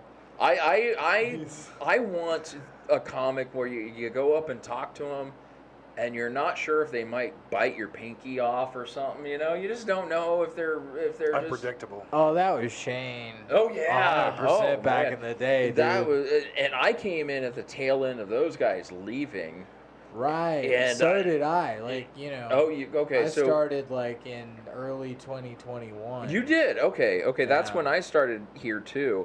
And watching those guys, I had just come from the Omaha and Lincoln scenes where I had kind of clamored my way to a certain position where I could get at least on the Funny Bone shows and the cool shows. Mm-hmm. And these guys are trying to burn down every fucking room that they're in. And I'm like, What are they doing? This seems awful. But then I spent like a good year in the Nashville scene. I'm like, yeah, fuck it. Let's get some Molotov cocktails in this motherfucker. Let's burn them all down. Let's burn them all down. I know. It's funny when you move from one place to another and the dynamics are completely different, and then you're like, yeah, dude, I feel like burning everything down is a great idea. Yeah, dude. It didn't take long. It did not take long. Oh. With that. Actually, I'll You're going to have a little more whiskey. nip off of that. Anybody get into anything, any weird conspiracies lately? God, I did. So I actually, Sloan brought up a weird conspiracy since OJ died. Yeah. Oh, And we were asking everybody's opinion whether they thought that OJ did it or not, Right. right? And Sloan, who always, like, I wish I could really, like, sit down with him and, like, do a one-on-one to really kind of pick his brain, because some of the shit that's in there, man, is just like... Just get him up here for a random episode one night. So, like, he was like, well, no, I don't believe that OJ did it because I think ninjas did it. And and there was ninja gloves that they found and shit, right? Okay. So, Yes. and then, so he had this whole ninja, like, conspiracy theory that was ninjas that killed Did Nicole he bring Brown that up Simpson. on air, yeah. last week's episode? One before. Whenever OJ died, the most recent one, I think. All right. So anyway, like, that kind of stuck with me that morning when I woke up. And you can look at my Google history. You can see where did ninjas kill Nicole Brown Simpson, right? So, like, I didn't find anything about ninjas. To Reddit, I don't know what Reddit is. I'm too old. I don't know what the fuck Reddit is. I don't know. I no longer have a Gen Z girlfriend. I don't know anything. Yes, dog, but like I'm a millennial. Let me help you. Jeez. So look up and see if ninjas killed Nicole Brown Simpson. I don't know if ninjas did, but that ninja did it. That ninja did it. Right. So in the deep cut, just hit that bone right there. Nick caught an image. No, I didn't catch an image. That was just good. That was good. No. I was sitting on that for a good 2 minutes while Rev was wrapping up his speech. But he just parlayed that into a perfect opportunity for a racist punchline. Slammed him. Man, dude, it just got me so off guard. So I did the deep dive on it, and so they showed, like, OJ, like, trying to put the glove on. He's got, like, plastic gloves underneath it, and if the glove don't fit, you must have quit, right? Right. But then they show video of OJ doing commentary for some sports thing, and he's wearing the gloves. Oh, those the gloves. exact gloves. Like, I literally, they pull up pictures of both. They're like, well, here he is wearing the gloves on TV with a microphone, the exact same gloves. Oh, man. So, yeah, that ninja did it. There was actually speculation and, I guess, compelling evidence that it might have been his son at one point. I guess Really? when that one documentary came out, there was some compelling evidence, I guess, in that regard. I don't know. It was an interesting cultural Well, time. it's crazy that even now that Kato Kalin is now relevant again. He's relevant again. Yes. Yeah. It's really weird. It's really weird to see the Kato Kalin over everything. It's just like, well, motherfucker, this dude's got him a fucking another 15 minutes of fame. He stitched those together for a good half hour worth. Mm-hmm. Yeah. Yeah. I couldn't find anything on Reddit about the Ninjas. Ninjas. I looked and We'll have to ask Sloan next time he comes on the show. yeah, dude, we gotta ask him more about this because I don't see anything on Reddit. Yeah, I didn't find anything about ninjas either, but Sloan's into some pretty stuff. Like, how do you guys feel about the moon landing? Like this this always come back, and this is like the mother of all conspiracies. Right. But like, do you feel that we put people on the moon?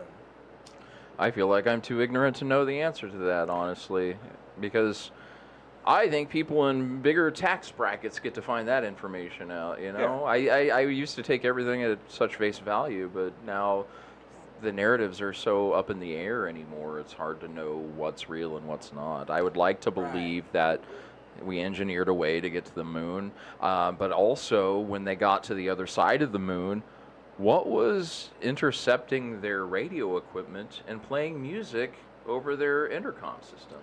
Did you hear So about there's a lot that it's not like it's not Beethoven's Fifth, but but but there's tones. There's tones. There's music. Communication. It implies communication. But there's a lot of audio that you get where they didn't let out until recently, where they're commenting on things that they're seeing, Right. hearing, all that stuff. Yeah. But then even that, like, here's the thing, like, they dropped the Apollo missions and went for the space shuttle program, which is a space plane, and it's not even like outer space; it's still inner space. Right. And it's just like, like I remember as a kid being all about, the Carl Sagan and the space shuttle and everything. And like I as a kid, I remember like having Apollo toys. I don't really remember the Apollo missions because I think that ended in '72. But like I was born in '73, and I remember having Apollo models. They broke apart. They had the astronaut with the fucking, you threw it up in the air and he came down in a little parachute, So I was always into the space program when I was a kid, especially when the space shuttles started going out. But now, as an older guy, I'm looking at the technology that they had then. I'm just like, well, we can't do it now with the technology that we have. How the fuck did they do it back then? Sure. To me, I think what they should do, and they don't even have to send a person. Everything's AI now and robotically controlled. But to take those lunar landers that we have in the museums and all the things that we supposedly sent, because we have replicas and exact models of everything. Let's just try to send that back up there one last time to see if that actually was for real. I thought that we did that recently, though. Right. But nobody bought it. It's like they had footage from it and everything, and we're like, fuck you. Well, everything went to Mars all of a sudden. Yeah. Like we bypassed the moon. Yeah. This is another thing that really got me, too, is that, so the International Space Station, why? Where's the footage of it going up? Right. Not only that, but we have a natural satellite. The moon. And we could easily put bases, if we went there, we could easily put bases more easily than we could build a fucking space station. Sure. Right. So I don't know, it's like yeah, it's cool that they did a space shuttle. It's cool that they did IS. It's coming down in a couple of years, if not already. I think they're getting ready for it to come down. Orbital decay. Right. Yeah. And it's just one of those things, it's just like, well, now that we're getting to the point where like technology, I saw rings. You could buy a ring that has all the same shit that you would get from your smartphone. It tells you the time. It shows up a ring, a band. Yeah. Looks like a fucking wedding band. And it has all that shit in it. In a fucking ring. Monitor. Right. And I'm just like, well, wait a minute. If we have a ring, something no bigger than this right here, circumference this right here that goes on your finger with all that fucking information, and we sent people to the fucking moon on nothing less than a calculator fucking... What the fuck? It's just one of those things. It's like, as I'm older now, I don't think Stanley Kubrick did it. Yeah, he would be the guy to do it. He would have been the guy. I don't know exactly what they did, and I don't know exactly how they did it. But as the older I get, I doubt the validity. I doubt that I doubt some of the footage, but I think that perhaps we got up there, but we faked some of the footage in order to... That actually happened, because they did fake a lot of photographs, and that's been proven. Right. And so when they did that, I understand there's PR for everything, but when you start doing something like that and you fake it, what winds up happening is you lose your credit, because someone's going to find out, and then well, they faked this, why didn't they fake this? Well, this obviously right here must be fake too. So I think that's really where it gets. And I think that people doing stupid shit winds up feeding that. And so like, I've always been a believer that we went to the moon, and I still feel that way. But there's never been any need for anyone to return, and that's one of those things that I was like, why build a space center? Why go to Mars? I mean, people think that we originated at Mars and came here because that planet fucking died. So why are we worrying about going to a dead planet? Yeah. Why don't we take that and just like not cause this planet to die? Right. Yes, let's try that first. Right. You would think so, right? Well, and I think that there is something to be said about the fact that this planet is doomed. no matter what. At this point, it's irreversible. Regardless of climate change, regardless of anything else, you're talking about a timeline because of the sun, the sun's natural progression in turning into a red giant, and then eventually going supernova, and the Earth is so the human race is doomed if we are a single planet species. Exactly. So you have to, but I don't know if rocket fuel is the path. It's not. I think that traversing through consciousness is the path, but that's a whole other can of worms. Exactly, and that's another way to work. But again, like, so there's this other thing. Like, have you ever seen that movie Moonfall? No. Where people believe that the moon is a spaceship. Oh, and the moon was purposely parked here in order to start life here. Right. So it's just one of those things, like they're saying that the moon is hollow. The moon is actually a spacecraft. When we went to the moon, we found that out. Right. Which is why we haven't been back, because it's a deal between us and the moon people. Right. You know, so I mean, no one ever. I don't know. I'll die before knowing. All of us will. None of us will truly fucking know. But I think that as we get older, and especially as the technology grows, the shit that we used to know, I don't think is going to be what we actually truly know. I think that in the long run, we don't know anything, and we've been lied to this whole fucking time.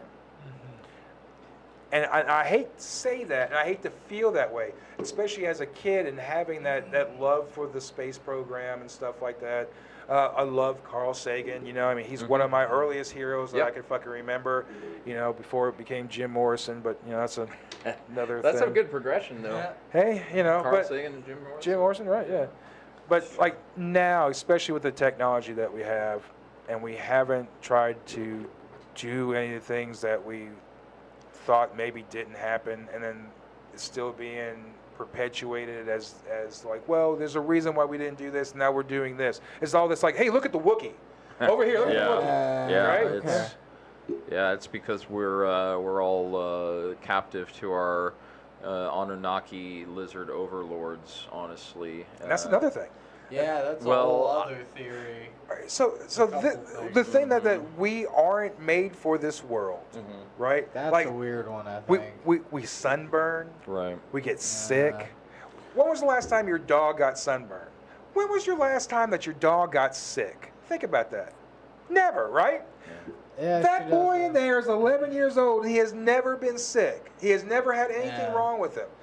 Other than like a stomach bug every now and then. They eat some shit or something, right? Or like she like trips down the steps or something, right? Okay, she limps right. for a day. But as far as like getting a disease, like that's not going to happen with an animal, more than likely, you know. I mean, like we started getting diseases from fucking animals, you know. Like where do you think gonorrhea and syphilis came from? Some farmhand went out there and started fucking his sheep. Oh, wow. Yeah. And then it just like...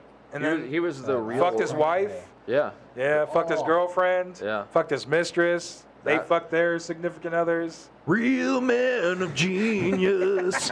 And then it somehow just survived. Mr. Fucking Everybody Farmhand. Sorry. One of the funniest videos I ever saw of these people, they're filming walking through this like tourist, like they were in like some Middle Eastern country and they're like filming, they're just kind of walking through and they turn around this camel stall, and as soon as they turn around the camel stall, there's this dude fucking the camel. And then, like, he stops, he's all embarrassed, he turns around, he's just smiling, he's like, oh. Like, dude, you just got caught fucking the camel! Yeah, you don't get to do one of these, no. You are not Louis C.K. Yeah, your life is ruined. Right. You can't do comedy anymore. Yeah, dude. Or actually, maybe comedy is his only choice. That could be. Camels. I think I know a couple of camel fuckers. Honestly. There's a couple of real strange... Huntsville, Alabama scene's got a couple of camel fuckers for sure. That's not a race thing, dude. They're not even from the Middle East. They're just the type that you'd think would go to a zoo just to fuck a camel. Yeah, definitely. Which way to your petting zoo? Which way to it? Let me find it. Don't touch those fucking kangaroos we have, dude. Oh, they'll fuck you up. Oh, I would not go near a fucking kangaroo. Kangaroo will man. punch your. Yeah, dude. Not even just punch. I mean, they punch, but being kicked, They'd kick you to death. dude. Yeah, like I would never fuck around with. I would never go to Australia. Like there's some places I would love to go. A lot of bucket list places I would love to go. There's something about Australia started out as a penal colony, man. I was like, it was a prison fucking state, and then everybody who is there are descendants from these criminals, and they're amongst animals that you've never seen anywhere else ever. It's just such a wild fucking place, man. Like, I would be so scared to be like left alone in Australia. Like, I definitely think that something would definitely fucking happen. Dude, well, there's so many dangerous species in Australia, like in terms Just of insects. like snakes and spiders and insects. I mean, it's just so many. And the kangaroos getting your dogs. I hate that. Oh yeah, stuff. dingoes eating your babies and shit, dude. Dingoes, Yeah, I think crocs. We just burned that fucking place down. I mean, But Florida. what are they giving us? What has Australia? What are Besides they contributed? Paul Hogan, Ugh. what's that fucker done in the last 20 years? Like, Is he still alive? Yeah. I don't know. Probably not. Probably not. That's how much Australia sucks. Well, Australia's given us a ton of Steve Irwin. actors and actresses. Steve Irwin. So competition Margot is what you're telling me? Robbie. I think we should nuke Australia. I don't think that that's outlandish at all because, you know, okay, so you got the military-industrial complex that has to self-sustain. So just nuke Australia and then have them build the industrial complex there in Australia? Right, Yeah. because it's far enough away. They could do their nuclear testing. What's it gonna? It's not gonna Hide affect their us. aliens. We're not gonna like what's the blowback, right? I Japan think if gets we all do that, then it's officially Australia is officially Mad Max. Like Yeah. the whole place is. I don't see you listing downsides yet. That's what I'm saying. That's I think it is a good idea. okay. So Nick's on board. I think with it's a good idea. Nuking but then- Australia. Australia. But- We should come up with a campaign. Yeah. Let's nuke Australia. Because fuck them, that's why. Because fuck 'em, that's why. That's the perfect motto. That's right. I'm going to start the website. We're going to ask for your donations. We're going to build a nuclear weapon. What country would we have to reach out to build an Iran? to build To our A build nuclear what? weapon? To like an ICBM. Oh, because we can't get our Well, guys I mean, to do it. we can't go like a plane. We can't get like fucking Hunter Burroughs to like fly a plane to drop a bomb. You know, we've got. So America is not dropping the bomb. Well, we've got to, first of all, like, America isn't going to give us the blueprints to an ICBM. So we've got to go Sure. to, like, a third world country, like Iran. What are the stands? What stand has nuclear capabilities right now? One of the stands, right? Yeah. Kazakhstan. So Kazakhstan, we go to okay. Kazakhstan and we're like, hey, we want to blow up Australia. Like, oh, my friend, yes, we'll do this. Yeah. So we go ahead and I should not have done that. But anyway. That's all right. Yeah. I'm just saying that we could probably offer that guy Cameron's boy pussy as leverage. Right. Yes. You can offer. They like blondes. They there. like boy pussy. Exactly. They like yeah. pussy. Boy pussy. Boy pussy. Pussy. Yeah. Boy pussy. I don't know if they like pussy. They don't really like women there. Like I felt like they really have this thing where they hate women. Like, Really? like It's a misogyny like, culture. Any culture that makes their women cut their labias off. Like, what do they do? They Oh, fry them up? jeez, Do they eat them? dude, Is it like, you know, like what? placenta? Is it cheeks? I don't understand. It's sweetbreads, you know. The sweetbreads, right? Sweetbreads. Yeah, yeah. Yeah, Can you the imagine a labia vagina meat is without the the sweetbreads of outer pussy, I've always labia? said. It's just like a hole. It's just like, you know, I mean, does it just stay open? Do you have to like get a like a Swifter in there and dust it out? I don't understand. Oh, that's a good point. Yeah, That's yeah, it's prime just for like, infection. Yeah, exactly. You know lots of lube because it's not going to self lube. Oh, wait a second. sounds We've terrible. digressed. Australia is still not nuked yet. Oh yeah, so Okay, so we so got to the- get a so guy the who people- doesn't hate women, who from one of the stands, who has the blueprints for an ICBM, who will work for cheap. Yeah. Now, Nick, as a producer for this show, you're going to have to come up with a budget in order to offer this guy for the blueprints for the ICBM. Then we've got to Yes. find people who are going to build the ICBM. And I don't think the comedic community of Nashville is going to be able to do that. It would be funny to watch, It but would I don't be think great. so. So then once we get the bomb, oh no, well actually no. Oh, so we do bombs or we do intercontinental ballistic missiles? Like, what do you want to shoot like a bottle rocket and bomb Australia, or do we want to like fly and just like drop Fat Boy and Little Man? Oh yeah. I'd take a road trip, honestly. Like So here's my wild turn to it. Here's what I think we do. Okay. Instead, Sure. is we get Matt West. Okay. And we get Kyler Finney. Okay. Already a bad combination. No, what are you talking about? All you need is those two motherfuckers, and you take over a country. What do you mean?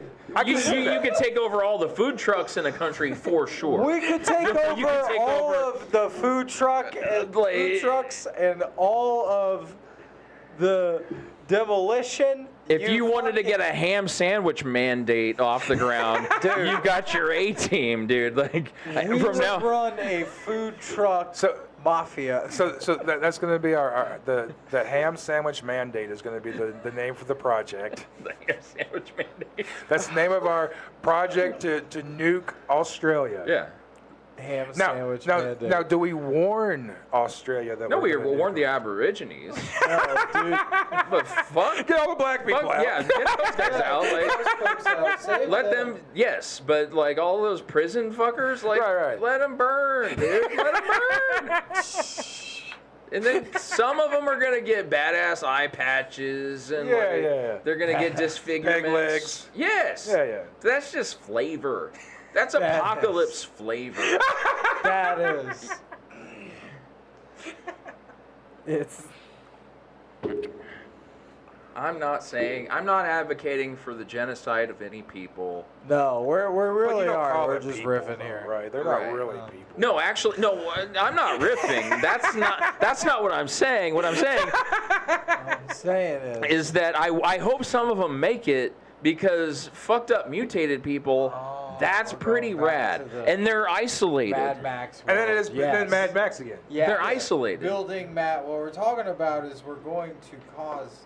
They're gonna Mad build Max food happen. trucks to rampage across And the I was desert. like, yes, we do. No, we do food trucks and we put bombs in the food trucks. And No? Kyler Finney is gonna Yes. fuck Matt West by the time that's over. He's gonna keep him on his shoulder like a little puppet. Like, because this is Mad Max we're talking about. he's He's gonna gonna have like he's gonna have a backpack with a gimp mask. Because Kyler Finney, he ain't like, you think he's He gonna runs it. he's gonna run it. You know he's gonna Yes, run it, dude. exactly. He's too charismatic not to take Matt West boy pussy in the first week of this operation, okay?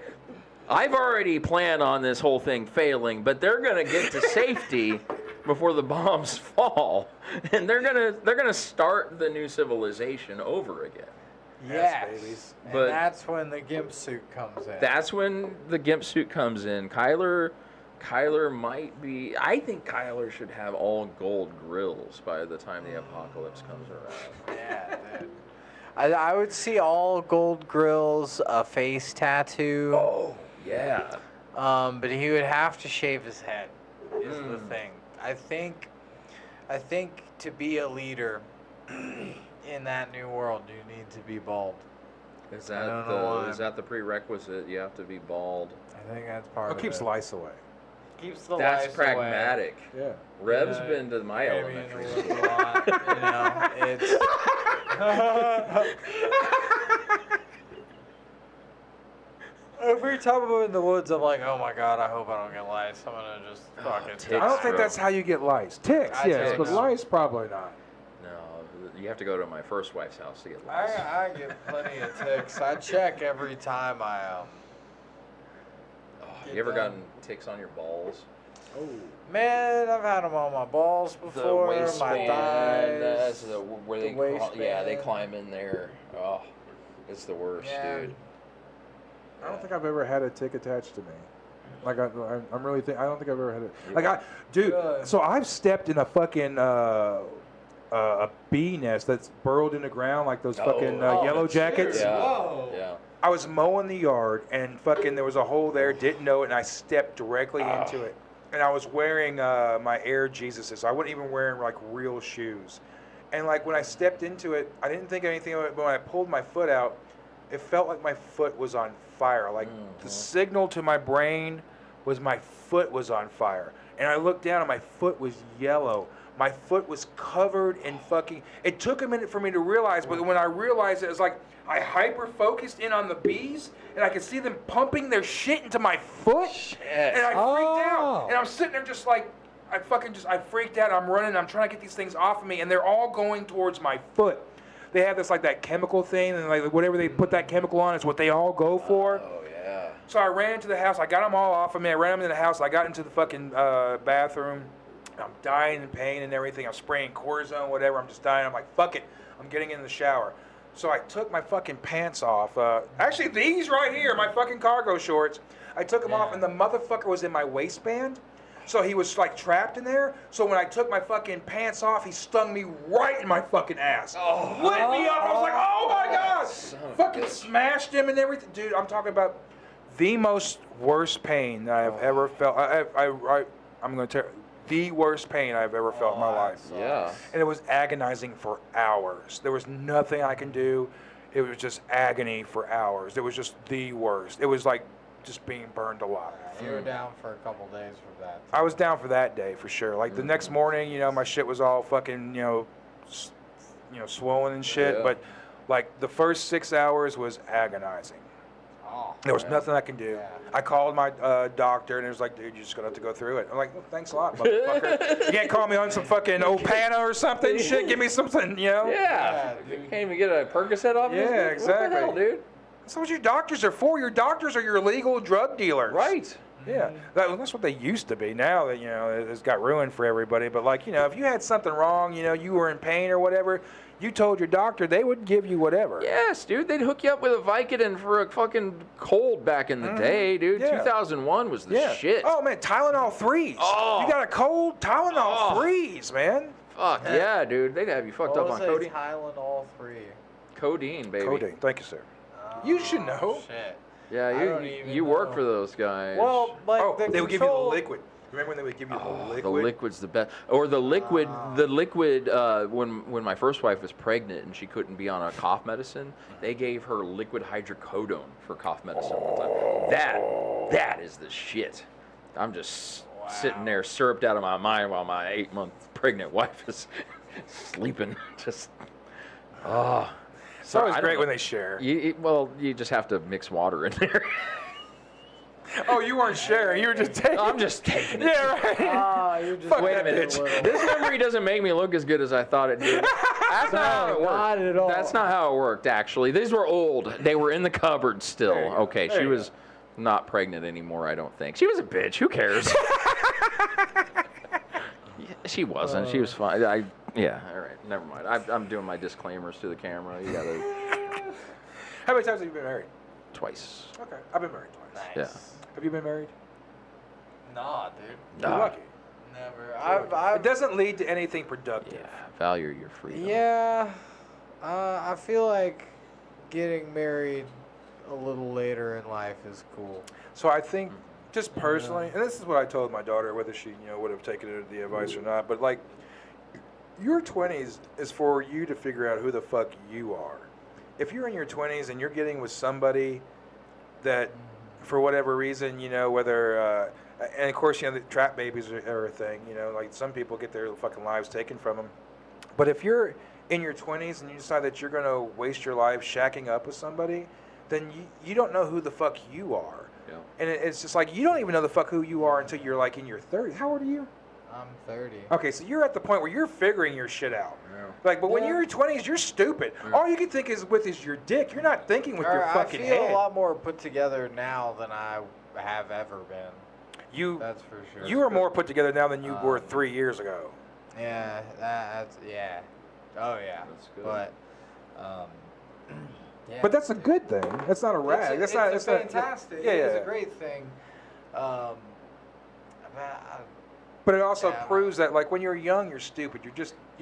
All you want to do is you want to get high, you want to get pussy, you just want to get drunk, you just want to do other things than get your shit together. about. That's all you're thinking about because of your chemistry. Your chemistry is what causes you to do that. Yeah, it's not your fault. It's Entirely. it's your brain chemistry. Nah, dude. hormones. I thought with my dick a lot in my 20s. Yeah, And I'm really trying not to think with my dick now. It is hard. Right.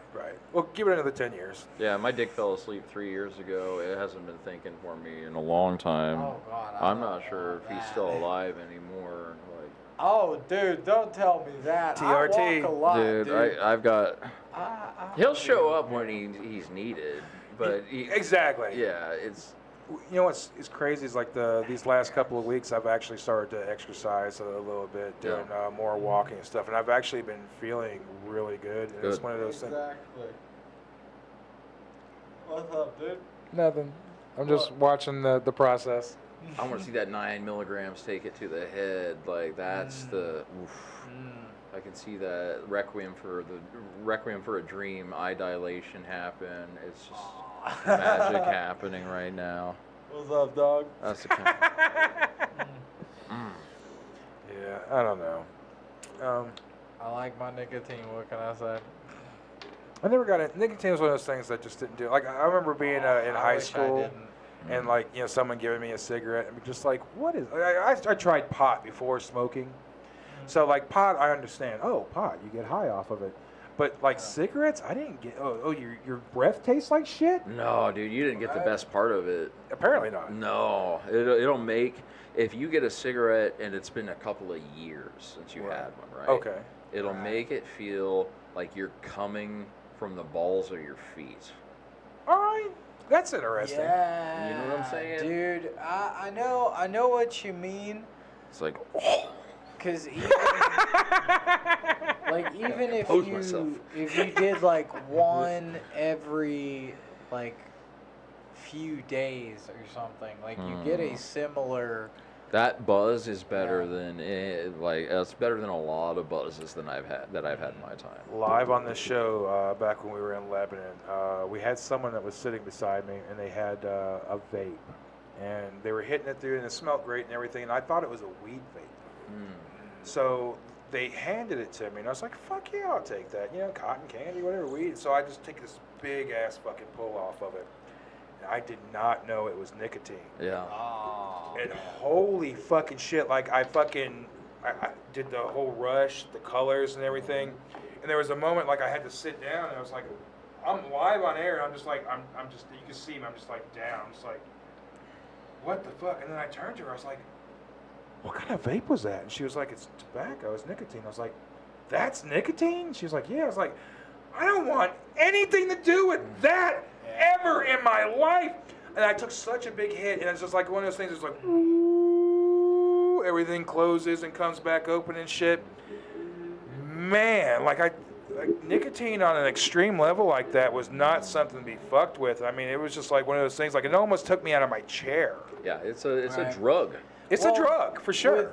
So like with those vapes, they are a lot like majority of those vape brands are not FDA regulated or even looked at. Sure. So, if you open, you could open. You don't even know what the percentage 5 is. of them of the same brand, and all of them could look very different on the inside. Or have a different percentage of the nicotine that's in it. Yeah, and I mean like a lot. Because you could buy different percent. Like, I know people are like, oh, well, this is 20%, this is blah, blah, blah, But, yeah, man, it's just like one of those things. Like when I hit that, I was like, I don't want anything to do with that again. Yeah, I think it's better to just. I like these. The older I get, the more I'm trying to become regulated in the sense where I don't need caffeine or anything to keep. I don't want to be in that alert state of mind, because a lot of times what it was me overcompensating by kicking in my adrenaline and cortisol. Yep. And which is detrimental. Alert. It's detrimental to your health. It's detrimental to your long-term ability to cortisol is the biggest thing that causes people to gain weight. Absolutely. It's terrible for you. And so if you can remove that and just figure out ways to be chill. In coffee? caffeine in coffee, but then But that also activate, causes that. You activate those stress hormones in your body, or a lot of static cardio can trigger cortisol as well. So you have to be careful in the gym not to be grinding on the elliptical for too long, or you can, certain types of people will actually have adverse effects for your health goals and that sort of thing. So it's wild. You have to regulate your cortisol and regulate your adrenaline. I think that's the trick. It's also something like we're not taught life. We're not taught life from our parents. We're not taught, when we go to school, we're not taught anything that's useful. Like, the things that we really need to know is how to regulate ourselves, or how to regulate our bodies. Yeah. We need to know, like, when we go to science classes and stuff like that, we need to learn all the stuff that, that's out there and everything. But we also, there needs to be, I don't know, some kind of like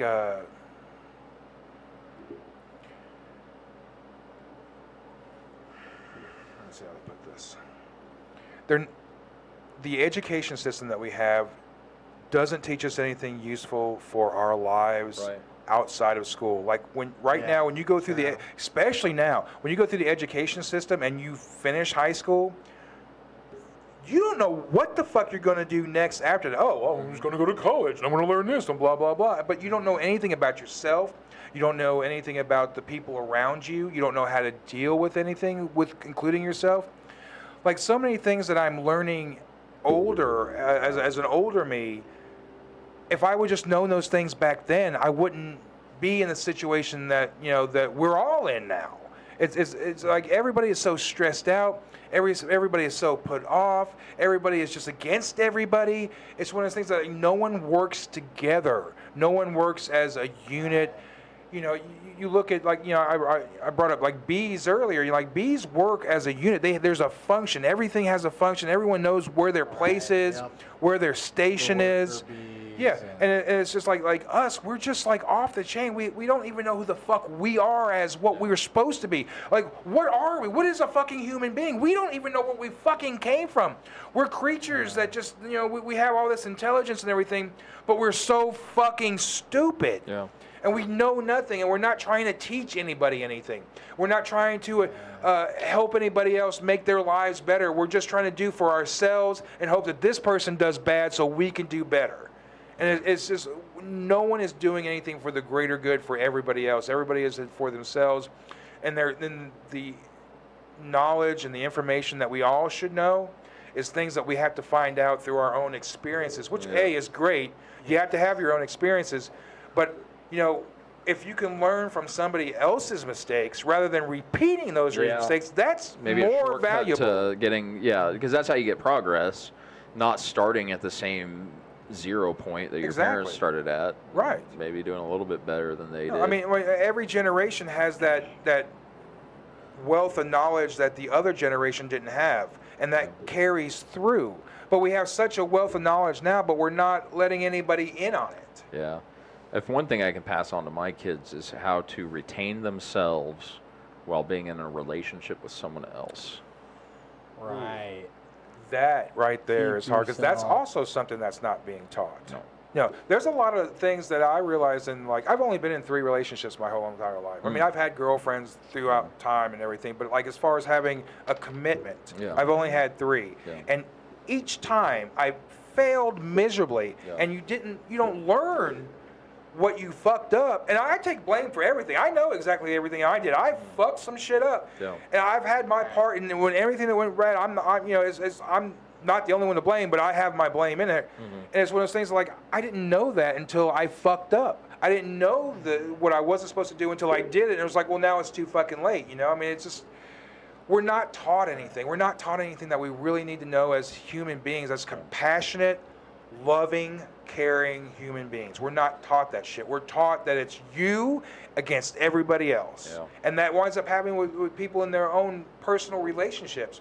Yeah. You could be in a personal relationship with somebody that you live with, and then it's a sleeping with an enemy situation. It's like you wind up not knowing who the fuck that you're with because no one's open in the first place. And then you discover who this person fucking is, and it's just, you're like, well, who the fuck are you? Yeah, I didn't even know who the fuck where I was. So exactly. How am I supposed to? Right. Yeah. I don't think I found out really who I was until probably about 10 years ago. I feel like I'm still figuring it out. I still don't know. And you feel like, and on top of that, you also feel like, well, fuck, it's almost too late. It's like now, it's like, fuck, I'm 50 years old. How many more years do I have left? And I'm just now getting to the point where I'm getting to understand. I was like, wow, I fucked everything up now, so I'm trying to do better now. But like the amount of time that I have now compared to the time I had, you know, the things I could have done if I had the fucking knowledge or fucking wherewithal in order to fucking do it, I would have fucking done things way fucking differently. Dude, Australia would have been gone 25 fucking years ago. Right. Fuck Australia. Would have been gone. Australia would have been gone as soon as the first Mad Max movie would come out. As soon as Mel Gibson's fucking mug hit the poster. And then we wouldn't have had Sugar Tits and all of that stuff come out, which was the forefront. That was the crest of the cultural wave that kind of crashed over all of us, right? That started all of it. We remember when Mel Gibson went off of his fucking tits? If we had stopped Australia before Mel Gibson went off his rocker, we wouldn't have had Paris Hilton. Oh, wow. No. That's a good point. We wouldn't have had Kim Kardashian. No, Facebook would not have been a thing. Would not have been a thing. So all I'm saying to all of you out there, if you can figure out time travel, I don't. Okay, there's the camera. Don't kill Hitler. No. Kill Mel Gibson. Exactly. Yes. And that, I think that was a great way to end the show, really. I agree. Holy shit. How long are we gone? It's 9. Oh, shit. We probably have So gone we're a good. good amount. We're good, yeah. Yeah. So the ham sandwich mandate? Ham sandwich Ham The mandate. ham sandwich mandate. Look out, we're going to be asking for your donations. We're going to be building an ICBM or a Fat Boy replica, I'm not exactly sure, to be dropped on His name's Australia. Kyler, by the way. Kyler. Kyler. Yes. It's not Yeah, fat. I mean, you know, this is day and age. You got to be politically correct, right? Right. Yeah. So we're going to drop Kyler on Australia. Yes, and he's gonna take care of that place. Yeah.